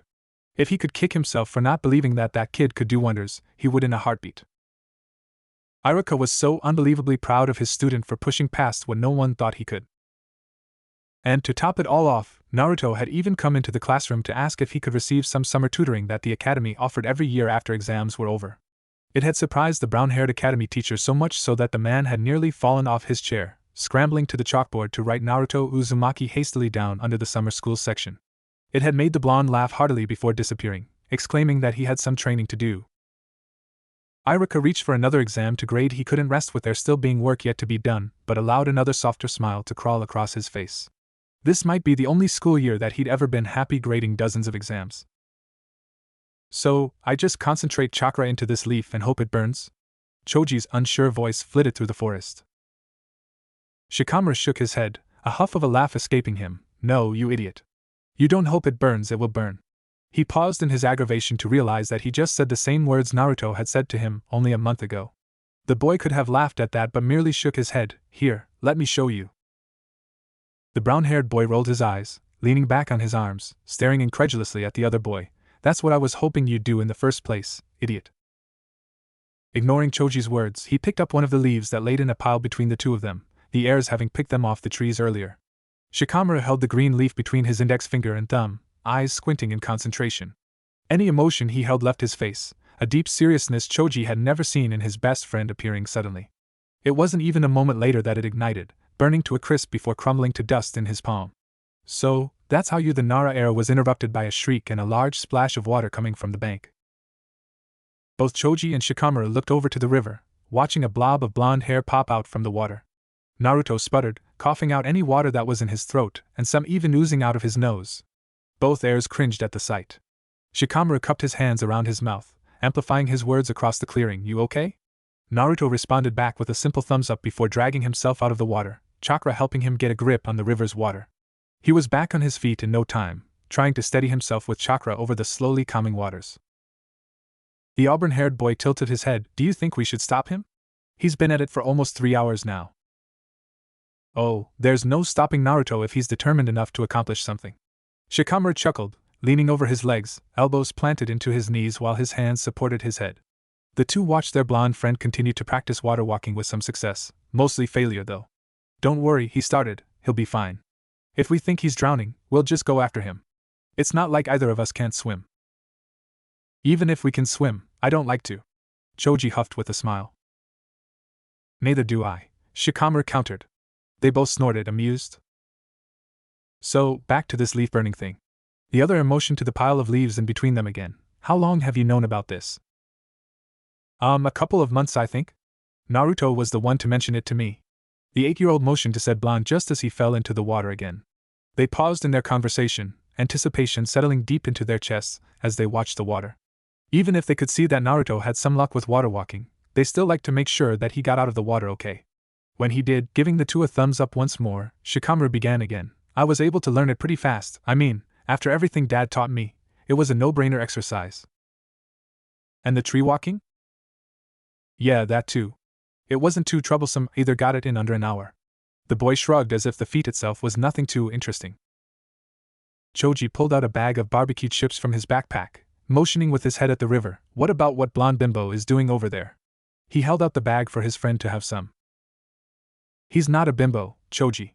Shikamaru chuckled lowly, grabbing for a chip before pausing. No, I haven't been able to master it yet actually. I'm not even far enough to just stand on the water as Naruto can. I get too frustrated every time I fall through the water, and I hate swimming. That's a double negative, meaning that I'm positive that you'll get it eventually. He laughed, mouth full of chips. Did you just make a math joke? The black-haired boy deadpanned, shaking his head, chuckling to himself. But yeah, you're right. If I keep hanging out with Naruto while he's training, I'll probably learn how to water walk by just watching him. I doubt that. Shikamaru! Choji! Look at me! The blonde-haired academy student suddenly called out, both of the heirs' heads whipping towards the river where Naruto stood proudly on top of the calm waters. Once he had their full attention, the boy started running across the water, making a mad dash from one side of the river to the other. Choji jumped up from his seat. Holy shit! He actually did it! He took a moment to wipe his hands down the front of his shirt, getting rid of some crumbs that had gotten on him. Well, looks like I got to learn how to water walk now, Shikamaru mumbled out, a soft smile on his face. Way to be a show-off, troublesome brat. Naruto raced off the water, jumping onto the grass before slowing down to a jog as he reached the two. I did it. He raised his arms in the air, excited energy pouring off him. He whooped loudly for a couple of seconds, letting the adrenaline get to him a bit. I don't know why the academy doesn't teach tree or water walking chakra control exercise, it's so useful, he exclaimed. Well, they probably don't want to be sued if one of their students accidentally breaks something from falling from a tree or drowning. The Nara heir huffed out, watching the soaking wet boy go lie in a sunbeam, trying to dry off. Not everyone is as resilient as you, brat. Oh yeah? He blinked, looking at his two friends. You guys should try water walking out. Choji reached for his chips again as he sat down once more. I think I'll skip out on that one. I'm not the best swimmer, and I don't have the same kind of energy for it. Shikamaru raised a hand. I'm not cut out for water walking. That's because you're a lazy prick. The Akimichi heir scoffed. You should probably practice chakra control at some point. Iruka mentioned in one of the summer lessons that when the students get back from a summer break that there was going to be a 2-week lesson about chakra control. Naruto rolled his eyes at the black-haired boy still sitting cross-legged. He's going to give us a test within the first month that we're back in school, and it's all about chakra control. Why didn't you just say that in the first place? He groaned, palming his forehead. So troublesome. Choji looked at the blonde-haired boy. Is this why you showed Shikamaru, so he could be ahead in class? He wasn't mad at all, just curious. Well, somewhat. I had just wanted help with my chakra control exercises because I wasn't able to do it at first. I went to Shikamaru for advice mostly, but I lent him my chakra control exercise book I got from Gigi, and here we are. The academy student beamed, still positively vibrant from his success earlier, but you both seem interested in it now, so you've got time before we go back to school. Yeah, I suppose. The Akimichi heir agreed. Shikamaru let out a deep sigh, moving to lie on his back, looking up at the clouds. Well, looks like I'm going to be preoccupied for a while. The blonde scoffed, crossing his legs while sitting on the grass. You make it sound like it's a bad thing. No, just too troublesome. He shrugged. So lazy. Both Naruto and Choji stared in tandem. They looked at each other before laughing, having thought the same thing.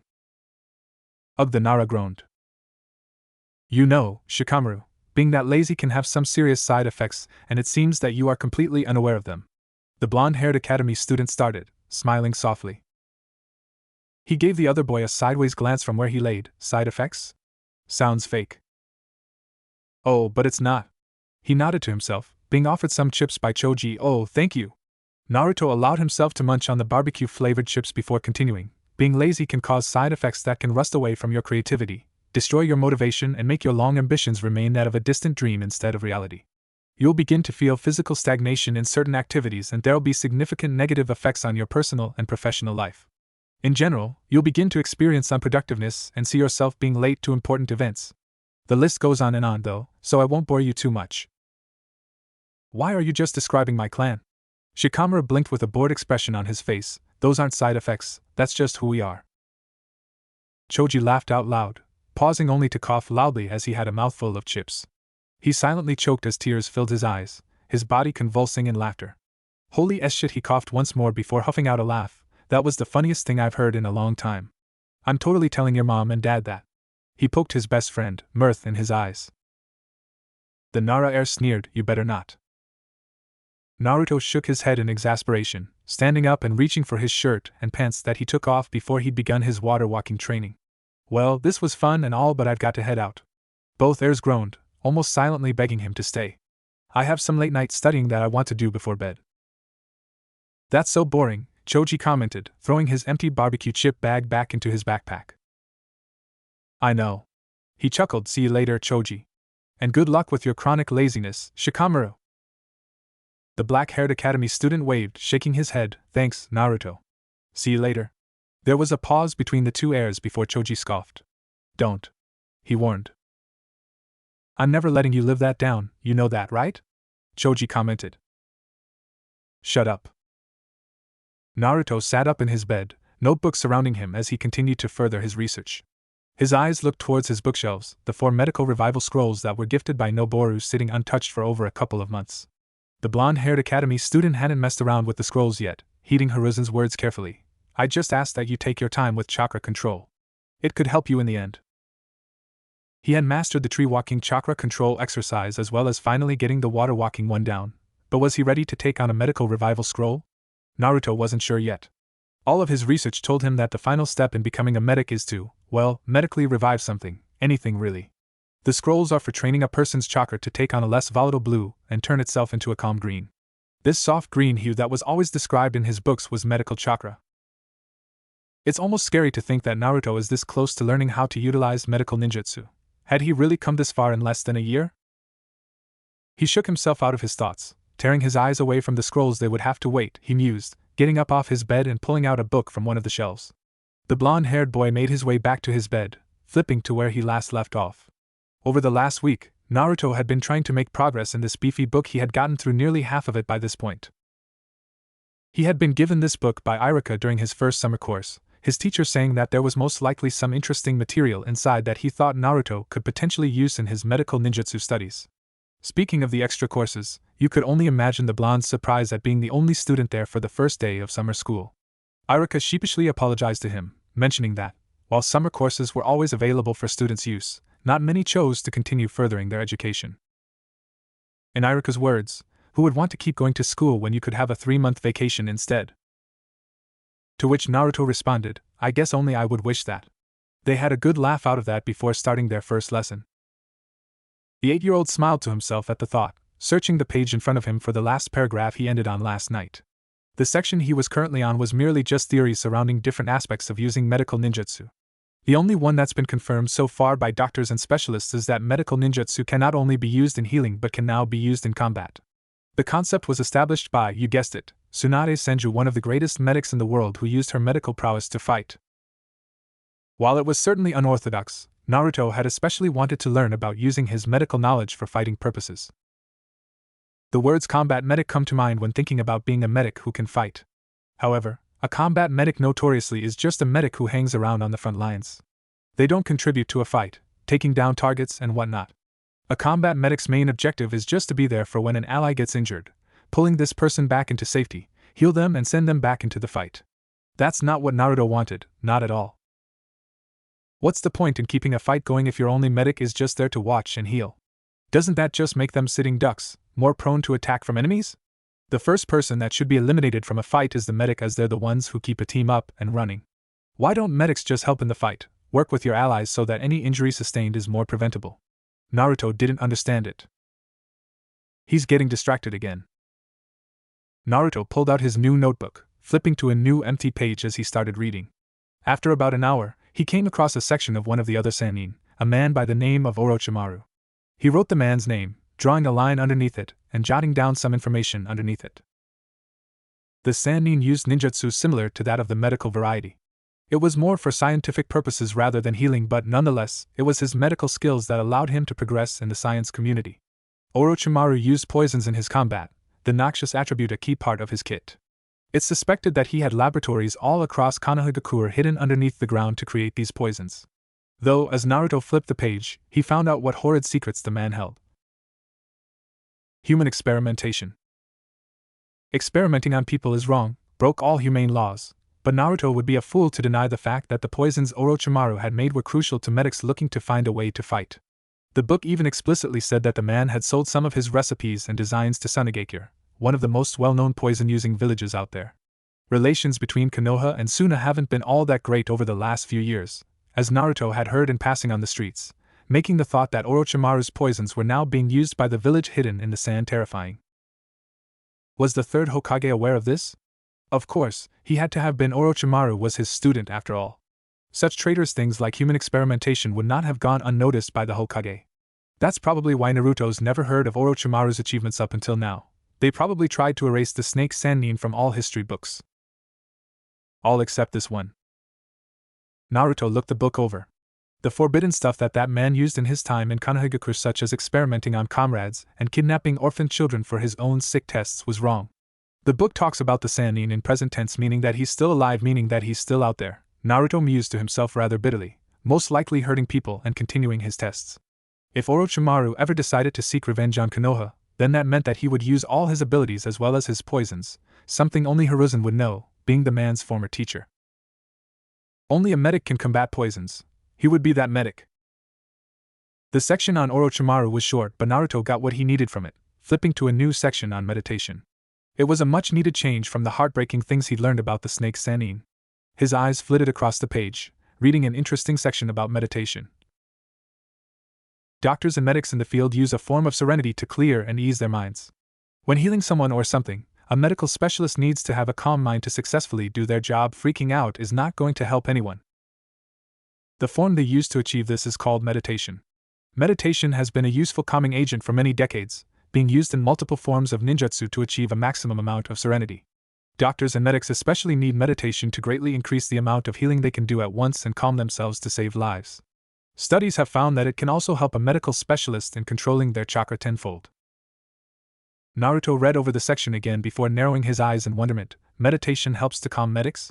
He looked at the pictures underneath the paragraphs, seeing multiple depictions of a person in a meditating pose with a few tips beside it. Close your eyes, clear your mind. Think of nothing or everything. Fill your mind with nothing but memories that calm your soul. Slow your breathing down, fill yourself with tranquility.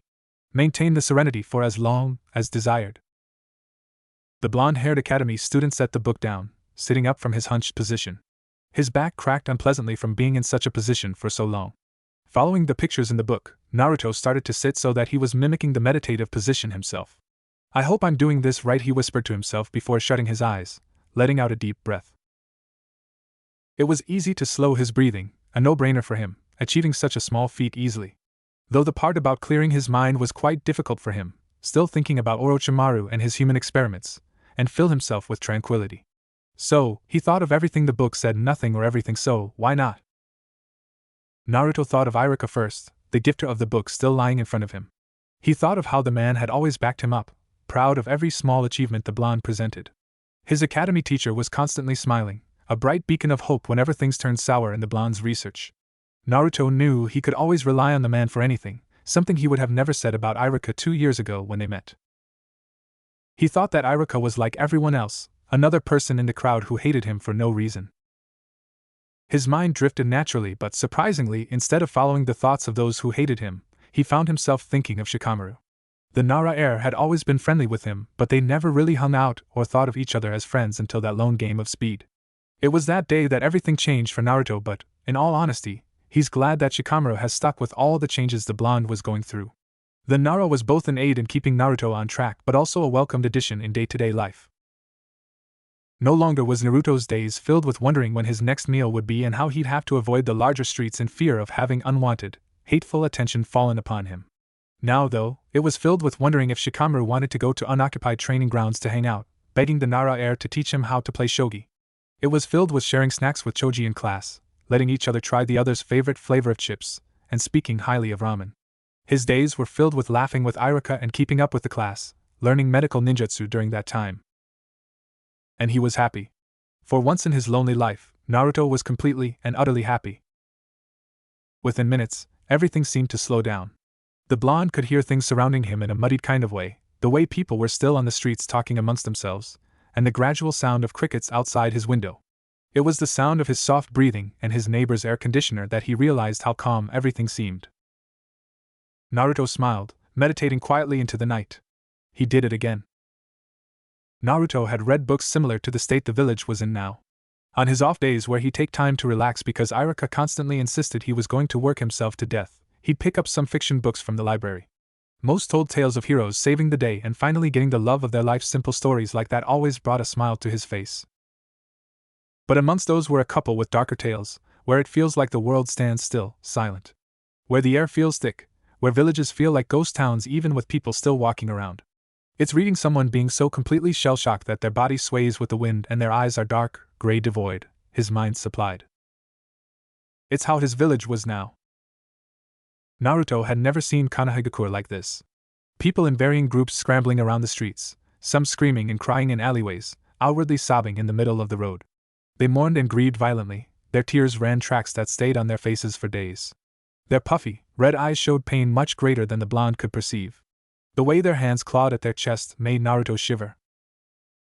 He couldn't blame the village-wide pain everyone was feeling. It was to be expected after such a massacre that had taken place in the Uchiha compound late one night. It was hard not to hear about what had taken place only 3 days ago. It was all anyone talked about in the wake of such painful deaths. It was scary too, to think that a single member of the Uchiha clan had chosen genocide and slaughtered all those innocent people. It made his stomach clench painfully tight. Their bodies were found mangled and bloody only an hour after the incident. Through the horrors lies only one single living Uchiha, the murderer's little brother, one 8-year-old academy student. Sasuke Uchiha? To be frank, Naruto wasn't all that familiar with the other boy other than knowing his class rank in the academy number 1, mind you, and that all the girls in their class fawned over him on the days before their summer break. He was kind if he remembered correctly, with soft smiles and constantly talking about how his big brother was the coolest ninja ever. How the tides have turned, his mind cooed without prompting.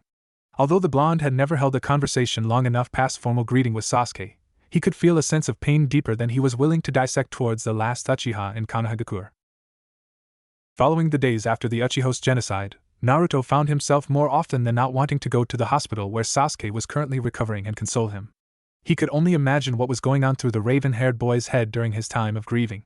However, Naruto knew it wasn't his place to do such. They weren't friends. He could probably count the number of times they've spoken to one another on one hand. It wouldn't be right for a stranger to announce, "Sorry for your loss." He's sure that would probably only make Sasuke feel worse.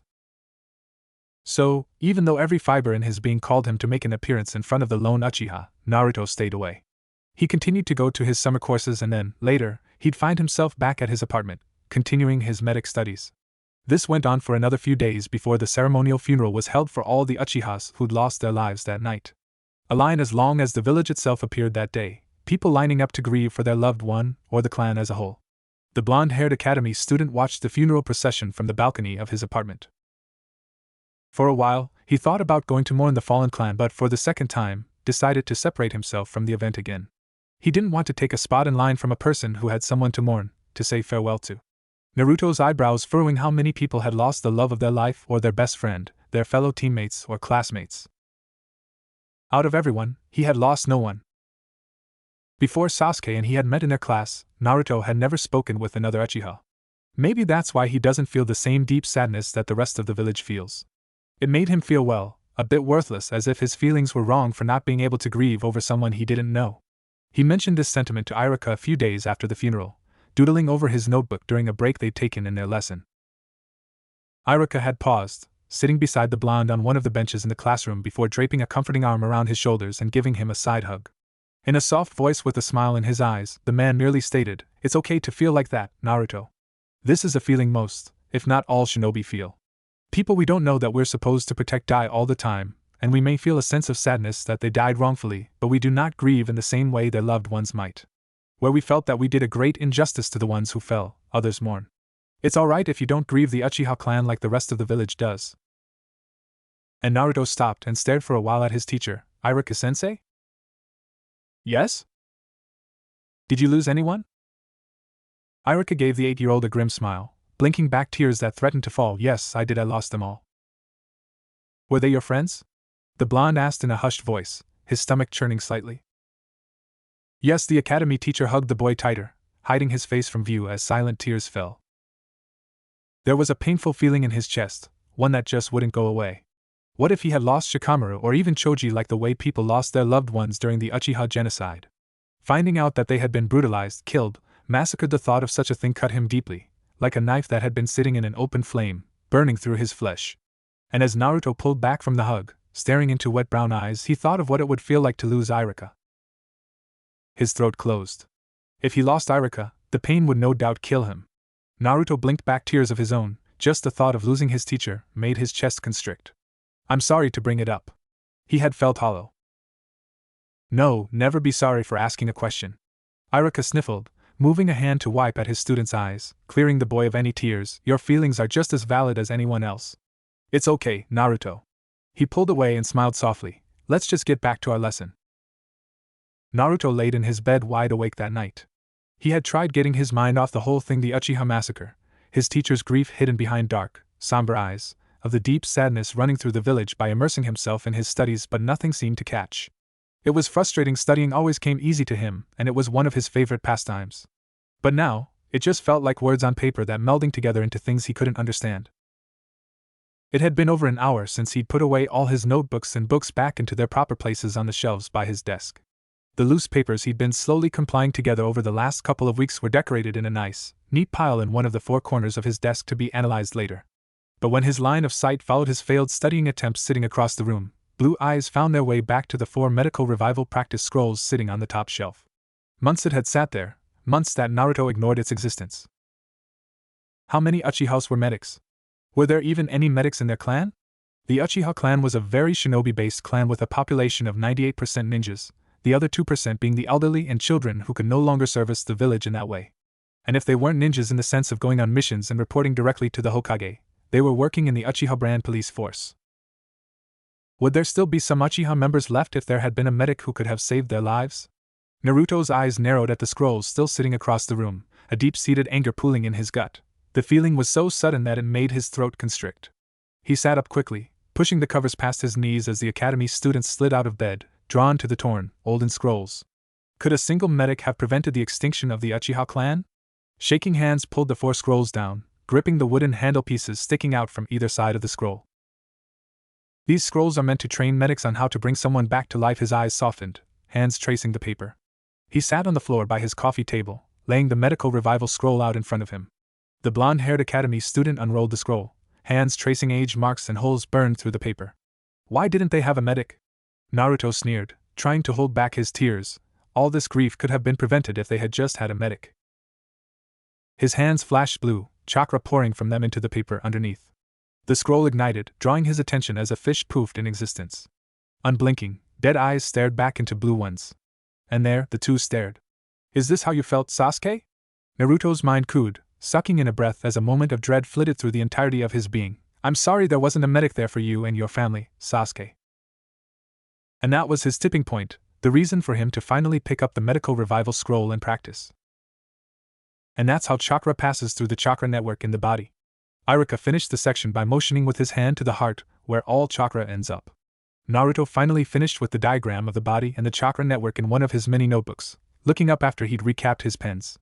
Did you have any questions so far? The academy teacher asked, a soft smile on his face. I don't think so. He returned the smile, looking up at the clock behind the man's head. We still have a couple of hours left before class is over. He noted. Iruka nodded. Yes, well, you're getting these topics down much faster than I anticipated, so I didn't have much planned ahead of schedule. Well, then maybe I can provide some courses. A new voice joined them from the hallway, a figure popping in from the doorway. Gigi! Naruto exclaimed in surprise, jumping up from his seat and bounding over to the older man. What are you doing here? Hiruzen smiled softly, setting down a bag he had with him on one of the many desks. I had been meaning to drop by at some point to drop these off, but I had some other things to take care of beforehand. A dark look flitted over his face, one that didn't escape the academy teacher who had made his way over as well. What kind of things? Like meetings? He asked, staring into the old man's eyes with a child's curiosity. Sort of. Instead of continuing, the third Hokage starts pulling out some of the contents still hidden away in the bag. I know it's too early to be celebrating your birthday, but I thought you would appreciate getting this gift as early as possible. You have my attention. Naruto giggled, leaning over the desk. I've collected these scrolls from my personal library. Hiruzen had to keep in his chuckle at seeing both the blonde-haired boys as well as Iruka's eyes widen in shock. For nearly a year, you've been studying non-stop, practicing your chakra control through the last several months, and have learned many exercises. From what I've heard from Iruka, you've managed to master tree walking and water walking, correct? Yes, sir. I've seen him do it, sir. Iruka smiled softly. It's amazing what he's accomplished in such a small amount of time. I would agree, Iruka. The third Hokage started arranging the scrolls for Naruto to better see them, motioning for him to examine his gift. For someone your age, Naruto, your chakra control is above average from what I've seen and heard. Not only will you be able to finally put those skills to the test eventually, but you will also be able to use the scrolls I am gifting to you to better your knowledge and experience. Thank you so much, Gigi. I really appreciate all this. He rolled the scrolls across the desk, hands cradling them softly. You'll be pleased to know that I've already started practicing some medical ninjutsu. What? Iruka blinked, eyes wide. Since when? This is the first I'm hearing of this as well. The older man looked concerned. Naruto, you know that it's extremely dangerous to practice medical ninjutsu without a medical R. Medical revival practice scroll, yeah, I know.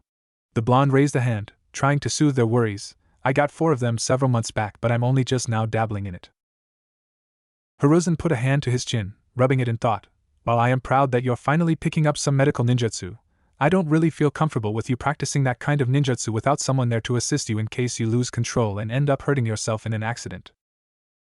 Then, what do you suggest I do? The blonde-haired boy questioned. I have an old friend who works at the hospital. She's well acquainted with medical ninjutsu and has been a doctor for almost, I don't know, maybe 20 years? Whenever you decide to pick up one of those scrolls again, go to the hospital sometime midday and ask for Dr. Kaya, he stated. And she'll help me? The words your kind come to mind when thinking of anyone outside his social circle being of potential help. Yes. I'll try. He took a deep breath before nodding, smiling at the older man. Thank you, Gigi. You've already helped me so much, how could I ever repay you? The only way you could ever repay me is to just stick to your dreams, kid, and become the great person I know you'll turn out to be. The third Hokage replied, motioning to the scrolls. There are directions on some of the insides that will help you in your tasks, while others are simply for research purposes. Okay. But take your time with the scrolls I'm providing you with. He wagged a finger at the 8-year-old. You need to thoroughly understand them before being able to do anything with them. That will take time. Naruto nodded. I know I keep thanking you, but you've just done so much for me. It's quite all right. You have a dream that you want to achieve, so I won't stop you on your path to greatness. Instead, I want to help you on your journey. The third Hokage smiled. I do have to leave though. I'm already late for my afternoon meeting. Have a good one, Hokage-sama. Iruka waved, having stayed mostly silent the rest of his students and Hiruzen's conversation. I'll make you proud, Gigi. Naruto called out, still clutching the scrolls in his arms. Hiruzen, with his back turned, merely just walked away, still smiling to himself. You've already made me proud, Naruto. The following weekend, Naruto found himself back in the streets on a Sunday sometime midday. His hands were twitching with anticipation as he approached the hospital. With the building coming closer and closer into view, the academy student couldn't help but shiver at the thought of going inside a hospital willingly. It was no secret, at least to his classmates and Iruka, that the 8-year-old boy absolutely loathed hospitals, but now, It just seemed like a foreign place. He had made it a point to never step back into a hospital or doctor's office ever since he was a toddler. The doctors then had been cruel to him, nothing too severe, he always noted to anyone who'd listen, which consisted of Shikamaru and Iruka currently, but it was evident that they just didn't want to help him. From such a young age, Naruto could only remember hateful doctors and nurses full of spite. Hearing the third Hokage tell him that there was one doctor who would help him he doubted the statement greatly. And, as he stood in front of the entrance to the hospital, watching the doors slide open automatically, his trepidation merely increased. The blonde-haired academy student walked inside cautiously, the smell of antiseptic making his sensitive nostrils burn. Naruto stepped up to the front counter, pulling his shaky, cold hands into the pockets of his jacket. Why was it always so cold in hospitals? He gave the man sitting behind the counter a small, nervous smile. Hello? The man didn't even look at him, continuing to write down words the boy couldn't read on a piece of paper attached to a clipboard. What can I do for you today, Naruto? The nurse merely asked. Even without sparing the academy student a glance, he instantly recognized him. His words weren't as cold as some others had been when Naruto was young, but they were indifferent, which was almost worse in his opinion. I was wondering if Dr. Kaya Teruya was here? He asked politely, noticing other patients' eyes on him the longer he stood by the counter. Why can't they just mind their own business? The man paused, blinking a few times before peeling his eyes from the chart in front of him. You want to see Dr. Teruya? Yes, please? Down the hall to your left. She should be in her office.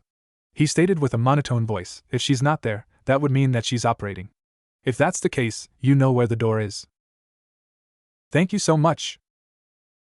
Whatever the man whispered under his breath, Naruto heard, although he tried not to. Instead, the blonde-haired boy merely waved, walking down the hall towards the doctor's office. He followed the wall closely, making sure not to be in anyone's way. Both nurses and patients alike gave him odd looks, some outwardly mean and cruel, while others merely looked confused. Why do they look at him like that?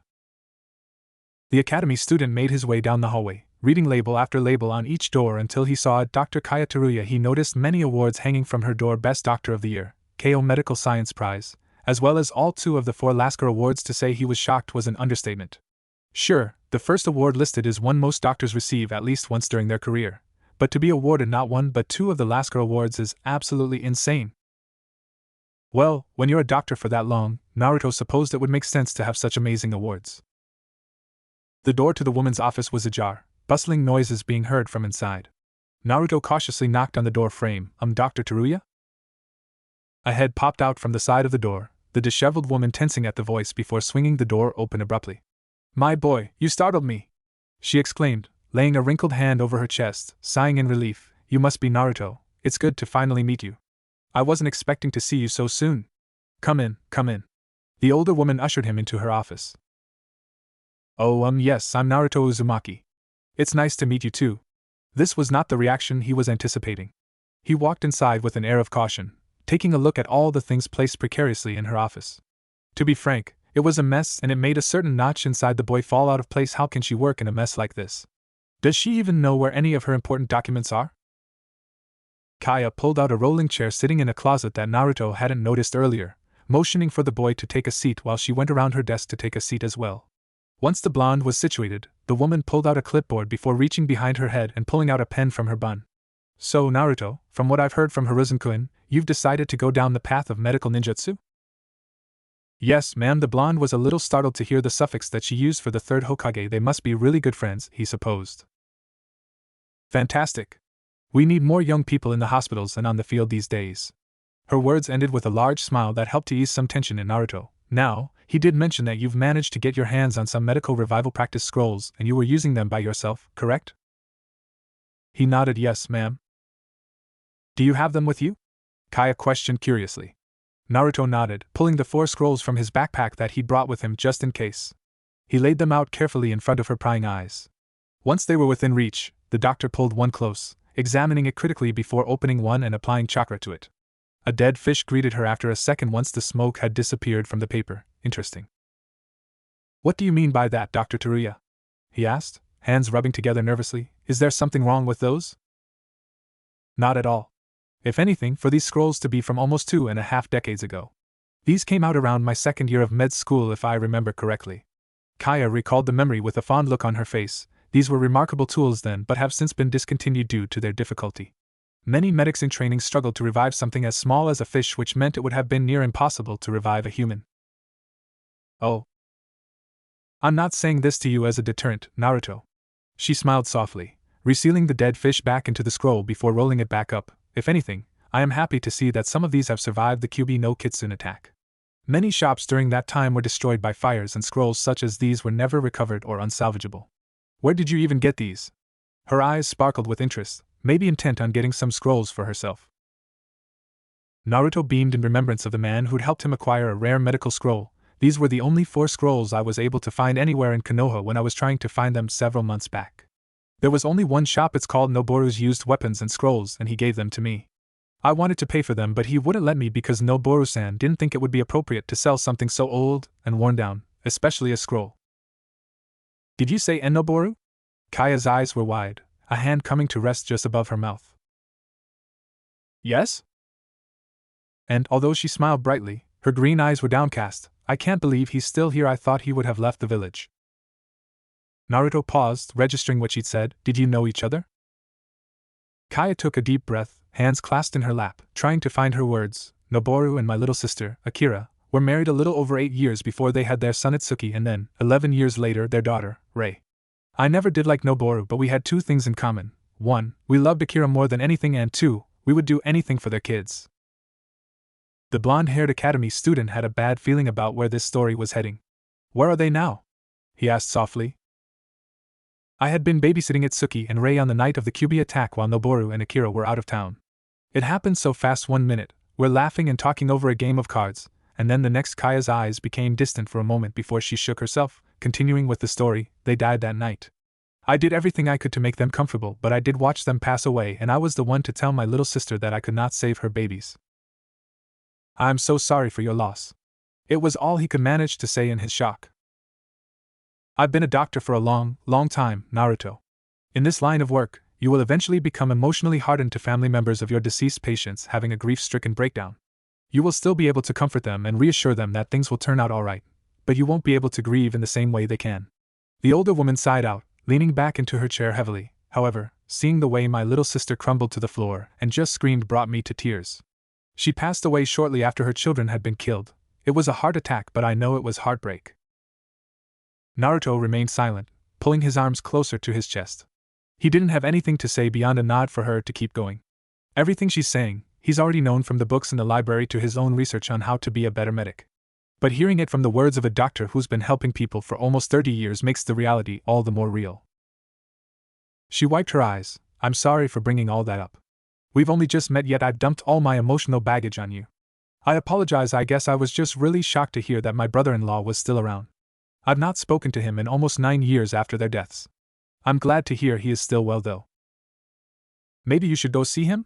The blonde-haired academy student tried, throat still tight from learning so much about a man who was a pivotal reason he was even able to conjure a tiny bit of medical ninjutsu. He seemed lonely. Kaya grit her teeth. I don't think that's the best idea.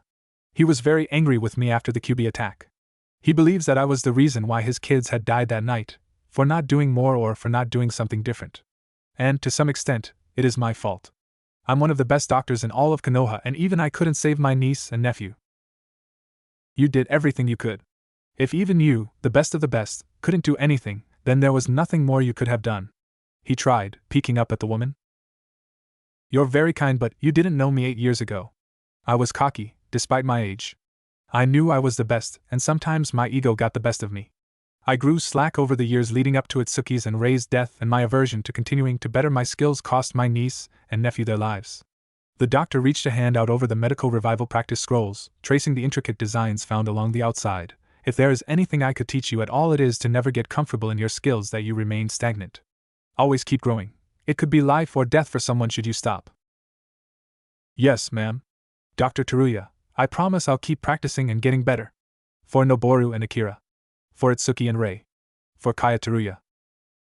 She sucked in a breath, looking away to blink back the wetness in her eyes before collecting herself once more. I know you will. I can feel your spirit, your need to help people. So, I would like to ask you if you'd want to volunteer at the hospital for some experience in saving lives, as well as have some of our combat medics help you in working through these medical revival practice scrolls. Really? Yes, Kaya started, pushing her pen back into her bun once more. You have a lot of knowledge about medical ninjutsu, but you don't have any experience in the field. In only 4 years, you'll be graduating from the academy, but without the experience that the hospital can give you, you'd be a hindrance to your team once you actually get out there in the world. Naruto nodded at that, seeing the logic behind the old woman's words. I understand and I completely agree with you. I was sharing the same kind of sentiment. Dr. Teruya, if you'd have me, I'd love to volunteer here. Fantastic. Kaya stood up from her desk, glancing up at a clock that hung above the door. Are you free the rest of the evening? Why, yes. Would you like to shadow me today? The blonde-haired academy student's eyes widened. I can start volunteering tea today? Only if you want to. She smiled. I feel it's only fair to let you try today rather than later after I dumped my emotions all onto you. Naruto laughed, standing up and following her out of her office. It's all right, and I'd like to start today. You can help me with the patients as well as paperwork to help you get the hang of how we run things at the hospital. The older woman stated, nurses parting to either side of the hallway to get out of Kaya's way. He watched in awe, following her closely. Cool. Alright, Naruto, here's a question for you. He lifted his head, listening quietly. Do you know what the 4 rules that all medics must abide by are? Kaya asked, the two of them turning a corner. The first clause is that no medic ninja shall ever stop medical treatment until the lives of their party members have come to an end. He recounted with perfect recollection. The second clause goes hand in hand with the first one, which is no medic shall die until they are the last of their platoon. And the third one is that no medic shall ever stand on the front lines. What is the only exception? The fourth clause is this exception, that only a medic ninja who has mastered the strength of 100 technique of the ninja art creation rebirth is permitted to discard the 3 clauses. The blonde-haired boy stated, the only person who's ever been permitted to dismiss the 3 previous clauses is Tsunade Senju. Attaboy. Kaya plopped a hand on his shoulder. You've definitely done your research. Good job, my boy. Thank you? He beamed. She waved a hand down the hallway. For today, you're just going to shadow me while I speak with patients and diagnose them, as needed. Afterward, I'll let the nurses pull you around for a few hours. During that time, I'll officiate your volunteer status and figure out your volunteer hours at some point. Does that work for you? Yes, ma'am. Good. Then hurry along, we've got things to do. Kaya smiled, entering a room, Naruto following closely behind, excited to finally get some experience. A bead of sweat trailed down Naruto's face, using the side of his arm to wipe it away before it could contaminate anything. If he'd been at the hospital, he'd have some gear to keep anything bodily of his away from his current patient, but as he was currently in the woods, the boy would have to make do. Focused blue eyes stared intently at the injured deer lying in front of him, pained, scared noises coming out of the young buck's mouth every now and then. Green waves of healing chakra flowing from his hands as Teruya's words heated him carefully in his head, reminding him of what to do and how to do it properly. Gritting his teeth, the blonde-haired academy student pushed himself harder. It had been a little over a month since the Uchiha clan's downfall as well as his new volunteer position at the hospital, and, in that short amount of time, Naruto had probably learned more from the other nurses and doctors Teruya especially than he had working on his own for a little under a year. For starters, learning how to accurately direct and utilize medical ninjutsu in an efficient manner was a key part of his lessons. It turns out that Naruto hadn't been using the right technique to revive the fish corpse in the medic revival practice scroll, and, if he had continued with his path of being self-taught with no guidance on what to do, Teruya warned that he would have seriously hurt himself in the long run. Hiruzen-kun was right to send you to me. Your technique is all over the place, and, if you were in any combat situation, you would have killed yourself before you'd get the chance to heal anyone. Her words had stung at the time. Naruto had really believed that he'd been doing great on his own, but, after a moment of reflection, it was clear that this was all for his benefit, and the boy had greatly appreciated it afterward, pushing himself to really learn how to do things correctly. It actually hadn't been long since he'd left the hospital for the day, taking the scenic route home. He'd been walking around the forested area, kicking at rock and pebbles in the dirt pathway, when he saw a young buck fall to his knees, blood draining from his side and panting heavily. The deer had obviously been attacked by a predator but had managed to escape, albeit seriously injured. Seeing this as an opportunity, Naruto moved cautiously but quickly towards the deer. The academy student had made sure to check the area just in case the predator that had hurt the buck was still around, but upon seeing nothing, he got on his knees. Using his newfound knowledge and limited experience, he began to heal the deer. The blonde-haired boy would be the first to admit that the healing process had started out rocky, but he was slowly getting the hang of it. The only things he's ever healed were different kinds of amphibians and a fish corpse in his medical revival practice scrolls, as well as a few cuts and bruises Teruya or nurses would get. None of the patients at the hospital wanted to be healed from someone like him. It stung to hear such a thing. The point being, the young medic in training had never healed something that was this seriously injured. It was a scary experience, he'd admit. After a couple minutes of pushing his chakra out, watching the green glow start to stitch muscles back together, and stopping the bleeding in the buck's side, the deer finally opened his eyes. I guess that means I'm doing an alright job then, Naruto thought with a smile of determination on his face. Blue eyes met the poor animal's, still seeing those wide, startled eyes staring back at him, while the academy student still continued to heal the buck to the best of his abilities. The wound was finally starting to close. It was a surprising discovery for Naruto, who'd only barely gotten the hang of it less than a week ago under Teruya's guidance. The young buck could sense it too, starting to kick its leg into a sitting position. In hopes of being able to finish healing the deer, the blonde stayed as still as possible so that he wouldn't startle the animal. Now that all of the deer's internal bleeding and injuries were healed up, all that was left to do was close up the wound.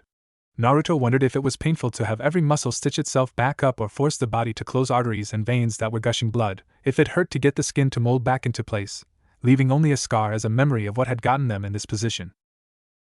His work was done. Almost 15 minutes had passed since he'd started.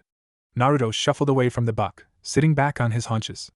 The young deer started to stand up on shaky legs, staring at the boy who'd healed him with unblinking eyes.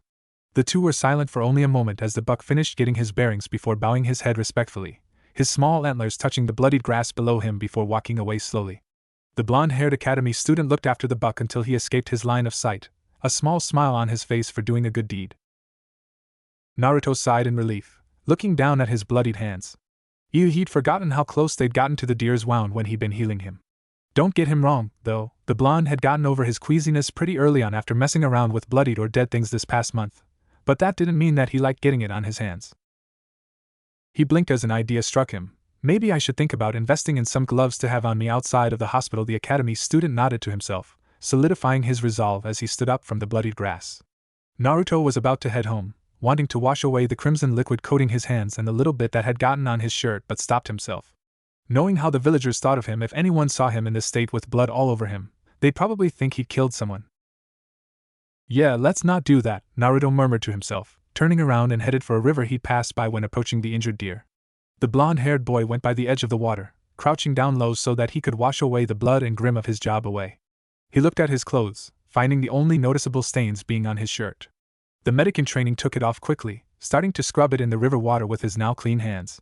If only I had some soap, Naruto found himself mumbling out, but nonetheless, he managed to get the stain out of his shirt. He wrung out the water clinging onto his shirt. It still felt a little damp. The academy student moved over to a tree, throwing it over a branch to let it dry while he went to sit back in the grass. As the wind blew gently, some of his hair flew in his eyes, catching the boy's attention. A hand came up to his forehead, wiping away his bangs off his face. Naruto considered the blonde locks for a moment, seeing the strands between his fingers.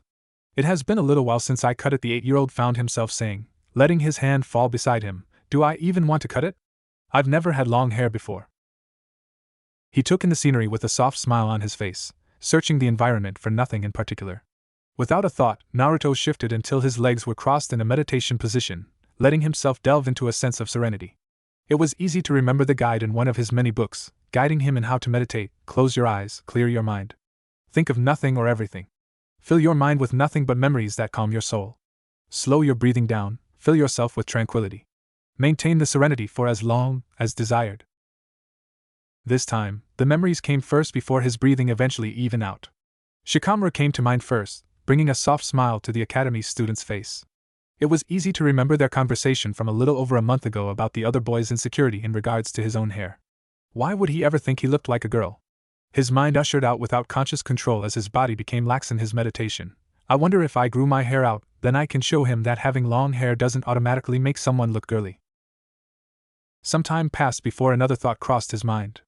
Iruka has long hair, but he always has a ponytail like Shikamaru. Does Iruka also wear his hair up because people called him girly before?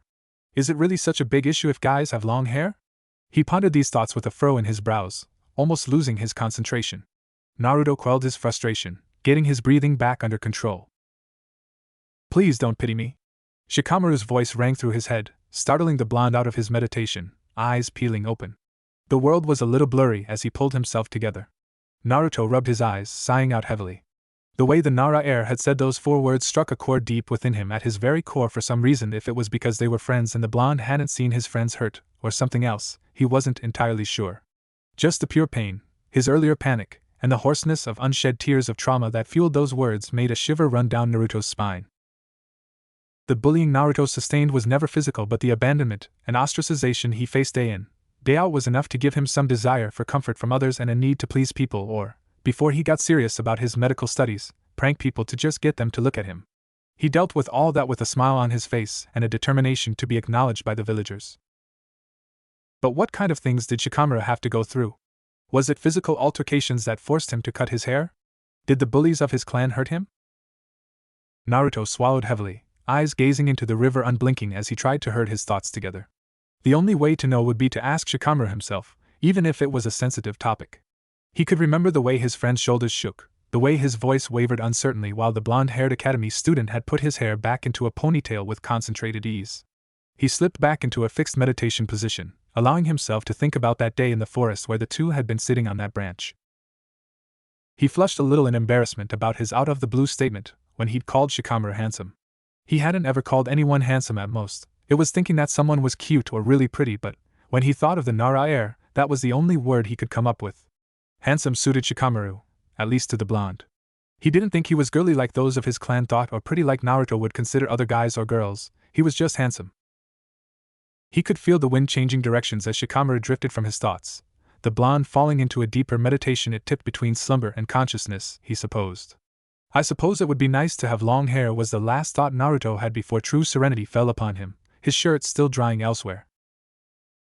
The last month of summer came and passed rather quickly between Naruto running between home, his summer courses at the academy with Iruka, and his training at the hospital. Any spare time he had was spent with Shikamaru and Choji before school started up again at the beginning of September. That first day of school had been awkward despite everyone excited to see their friends again. This tension came from the lone Uchiha sitting by himself at the back of the class, hands laced in front of his face while deep in thought. That bright, happy look that he used to have the last Naruto had seen him was only replaced with bags under his eyes and a numbness. For lack of better wording, Sasuke looked dead. At the beginning of the school year, seating charts were always done by last names in alphabetical order. Students had the opportunity to sit where they'd like as the year progressed. This was just to make it easier on teachers to learn students' names if they hadn't already. For Iruka, it was merely to keep order in the classroom until he'd let his students have their fun. For Sasuke, it meant that empty seat that he wanted to remain as it had to be filled by someone. Uchiha Uzumaki. Naruto would be that someone, it seemed. Not that he had a problem with the raven-haired boy, but he didn't know what to say. Maybe Sasuke didn't want to hear anything. The class collectively looked at each other, trying to hide from the Uchiha's dead stare. Naruto, although a little nervous about approaching someone who'd gone through so much trauma, was not scared to approach the boy and sit directly beside him as if nothing had happened over the summer. The girls who'd once fangirled over the Uchiha were still awed by the boy's presence but were much more shaken about doing what they'd usually do, pampering Sasuke with praises about how cool he was and generally surrounding him before class would begin. They were unable to bring themselves close to the lone Uchiha, grateful that their last names put them as far away from him as possible. Maybe Naruto imagined it, but Sasuke looked disappointed, sad even. And Naruto understood the feeling of being left out or talked about behind his back, whispering popping up every time he walked into a room. So, when he caught the Uchiha's eye, all the blonde did was smile. Sasuke hissed, "Dope." Naruto blinked in surprise, having never been called such a name before. He just stared curiously at the raven-haired academy student, still reeling from the venom directed at him. The way he said it made his skin crawl, his blood boiling just under the surface. All he was trying to do was be nice. The word sounded familiar though, something Moss-san had once said maybe while he'd been studying at the library. 2 insults that coincided together, he thought. Someone had called Moss-san a dope once, but what had she said back? And as Sasuke glanced back at him it clicked. Naruto turned fully towards the Uchiha and said, "Well, if I'm a dope then that makes you a team." The Uchiha paused, as if not expecting the other boy to bite back. It wasn't even a second later that Naruto swore he heard Sasuke snort before turning back to the board just as Iruka walked in. Class was the same old thing, day after day, test after test. A lot of the first 2 weeks had been a review from last year to make sure the students hadn't forgotten anything since the year before. For Naruto, though, it was just a boring repeat from the last 3 months he'd spent with Iruka during his summer courses. He was so bored that he'd actually begged Iruka to let him work on his medical studies while the rest of the class was catching up with the review. Iruka had said yes, surprisingly, and would let Naruto know when they'd finally caught up to new material.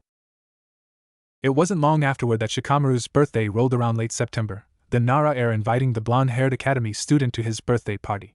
The only other person invited was Choji, both him and Naruto showing up early to their friend's party.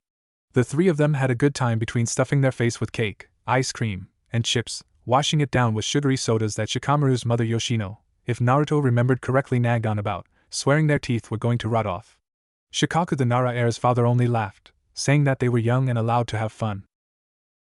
After eating, the three played card games well into the evening. Speed was a good choice for a while, but everyone got bored with it when Naruto kept winning. Choji left shortly after a few games of Jin Rummy, saying that his parents had wanted him home at 7. The three friends said their goodbyes, watching the Akimichi heir leave before heading back to Shikamaru's room. He pulled out a shogi board, having taught Naruto the game not too long ago. While Shikamaru was definitely superior in this particular strategy game, the blonde-haired boy could still give him a run for his money. They played silently for quite some time, Yoshino coming in at some point to tell the boys that she was heading to bed and not to stay up too late as tomorrow was a school night. They'd waved her off before continuing to play. "Can I ask you something?" Naruto whispered out, not really willing to be the first to break the calm silence of the night. "HM?" The Nara heir gave him a look, finishing his turn with a calculated risk. Not realizing it was a trap, Naruto played one of his pieces there, watching in despair as Shikamaru took the piece off the board in victory. He pouted as he finished collecting his thoughts. Did your bullies hurt you? Like hitting you or something?" He paused, hand hovering over the board in shock, eyes peeking up at the nervous look on his friend's face. What? "I kept thinking about our conversation when you were helping me learn how to do the tree walking exercise. And yeah, I was bullied a lot. I still kind of am, and I've been ignored most my life by those in the village, but I was never really bullied physically." Naruto fiddled with his fingers, running it over the zipper of his jacket. "I just worried what they did to you." It was more of an uncertain question than a statement. Shikamaru pulled his hand away from the board, putting a pause to their game for a moment as his hands sat in his lap, palms up. His eyes looked far away, sighing quietly. "Most days, it wasn't that bad." His voice was hollow. I used to get bothered by those kids a lot. It was just a swat to the back of the head, or a pinch to my arm. They used to pull my hair and threaten to cut it with scissors." The blonde's jaw tensed, that similar feeling of anger filling him. "Do they still do it?" His voice was hardened, something that actually shocked the other boy upon hearing. "Naruto, they haven't done any of that to me since I cut my hair. It doesn't matter anymore, it's too troublesome to think about anymore." He shrugged nonchalantly, finally moving his piece, ending his turn. "That's bullshit," he hissed quietly, arms crossing over his chest. "Did they get away with it too?" Shikamaru blanched, not understanding where this anger was coming from. "We were all kids, it was way before I got into the academy." "It doesn't matter how old you were, bullying is still bullying," Naruto expressed vehemently, dragging a hand down his face in frustration. "You say it doesn't matter, but if it really didn't matter, you wouldn't still be affected by what they did to you.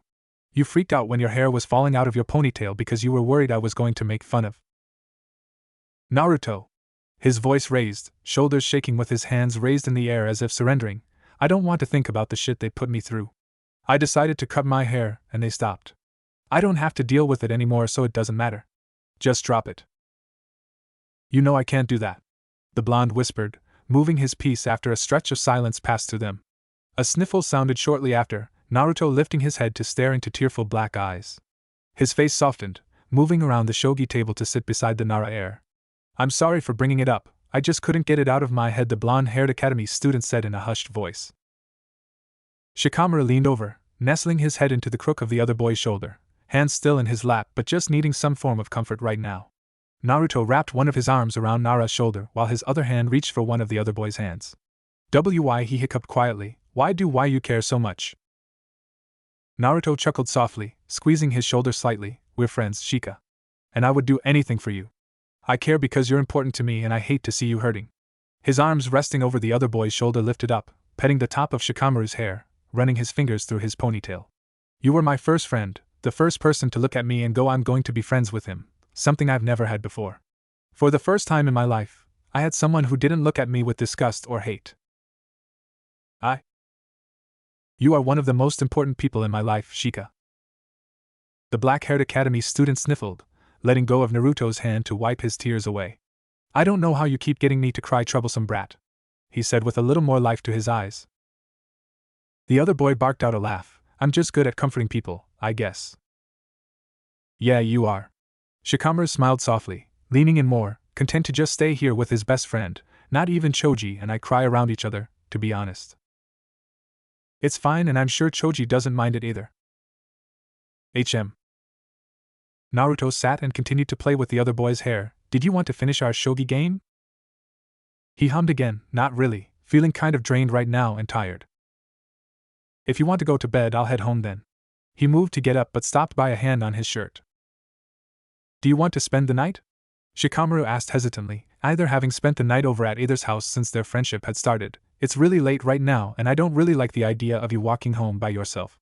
At least when Choji left, there was still some light out, and he doesn't live very far. You live almost across the village, so? Naruto pondered for a moment before smiling. Sure. I've never had a sleepover before. I'm going to go get you some blankets and a pillow. I'll be back in a minute. The Nara heir mumbled out, awkwardly standing up and stepping out of his room for a moment, the door left open.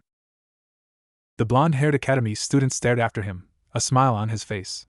Not long after he left, Shikaku appeared in the doorway just as Naruto had finished putting away the shogi board for the night. He glanced up, an unreadable expression on Shikamaru's dad's face. Is it alright if I spend the night? Shikamaru asked and You're fine, kid. He raised a hand, hoping to ease the boy's nervousness. I just wanted to thank you for being there for my son. Naruto flushed. Why, you heard that? He scratched his cheek. Shikaku motioned his head towards the wall. The walls in the house aren't as thick as Shikamaru would like to believe. Sounds travel pretty well here. Oh. Take care of yourself, Naruto. He smiled genuinely. I'll try my best, sir. Shikaku merely nodded before leaving, just in time for Shikamaru to walk back into the room with the blankets and pillow he promised. Naruto thanked him, putting together where he'd been sleeping on the spare futon the Nara heir had found in a closet. Things would be fine, he was sure of it, give it some time.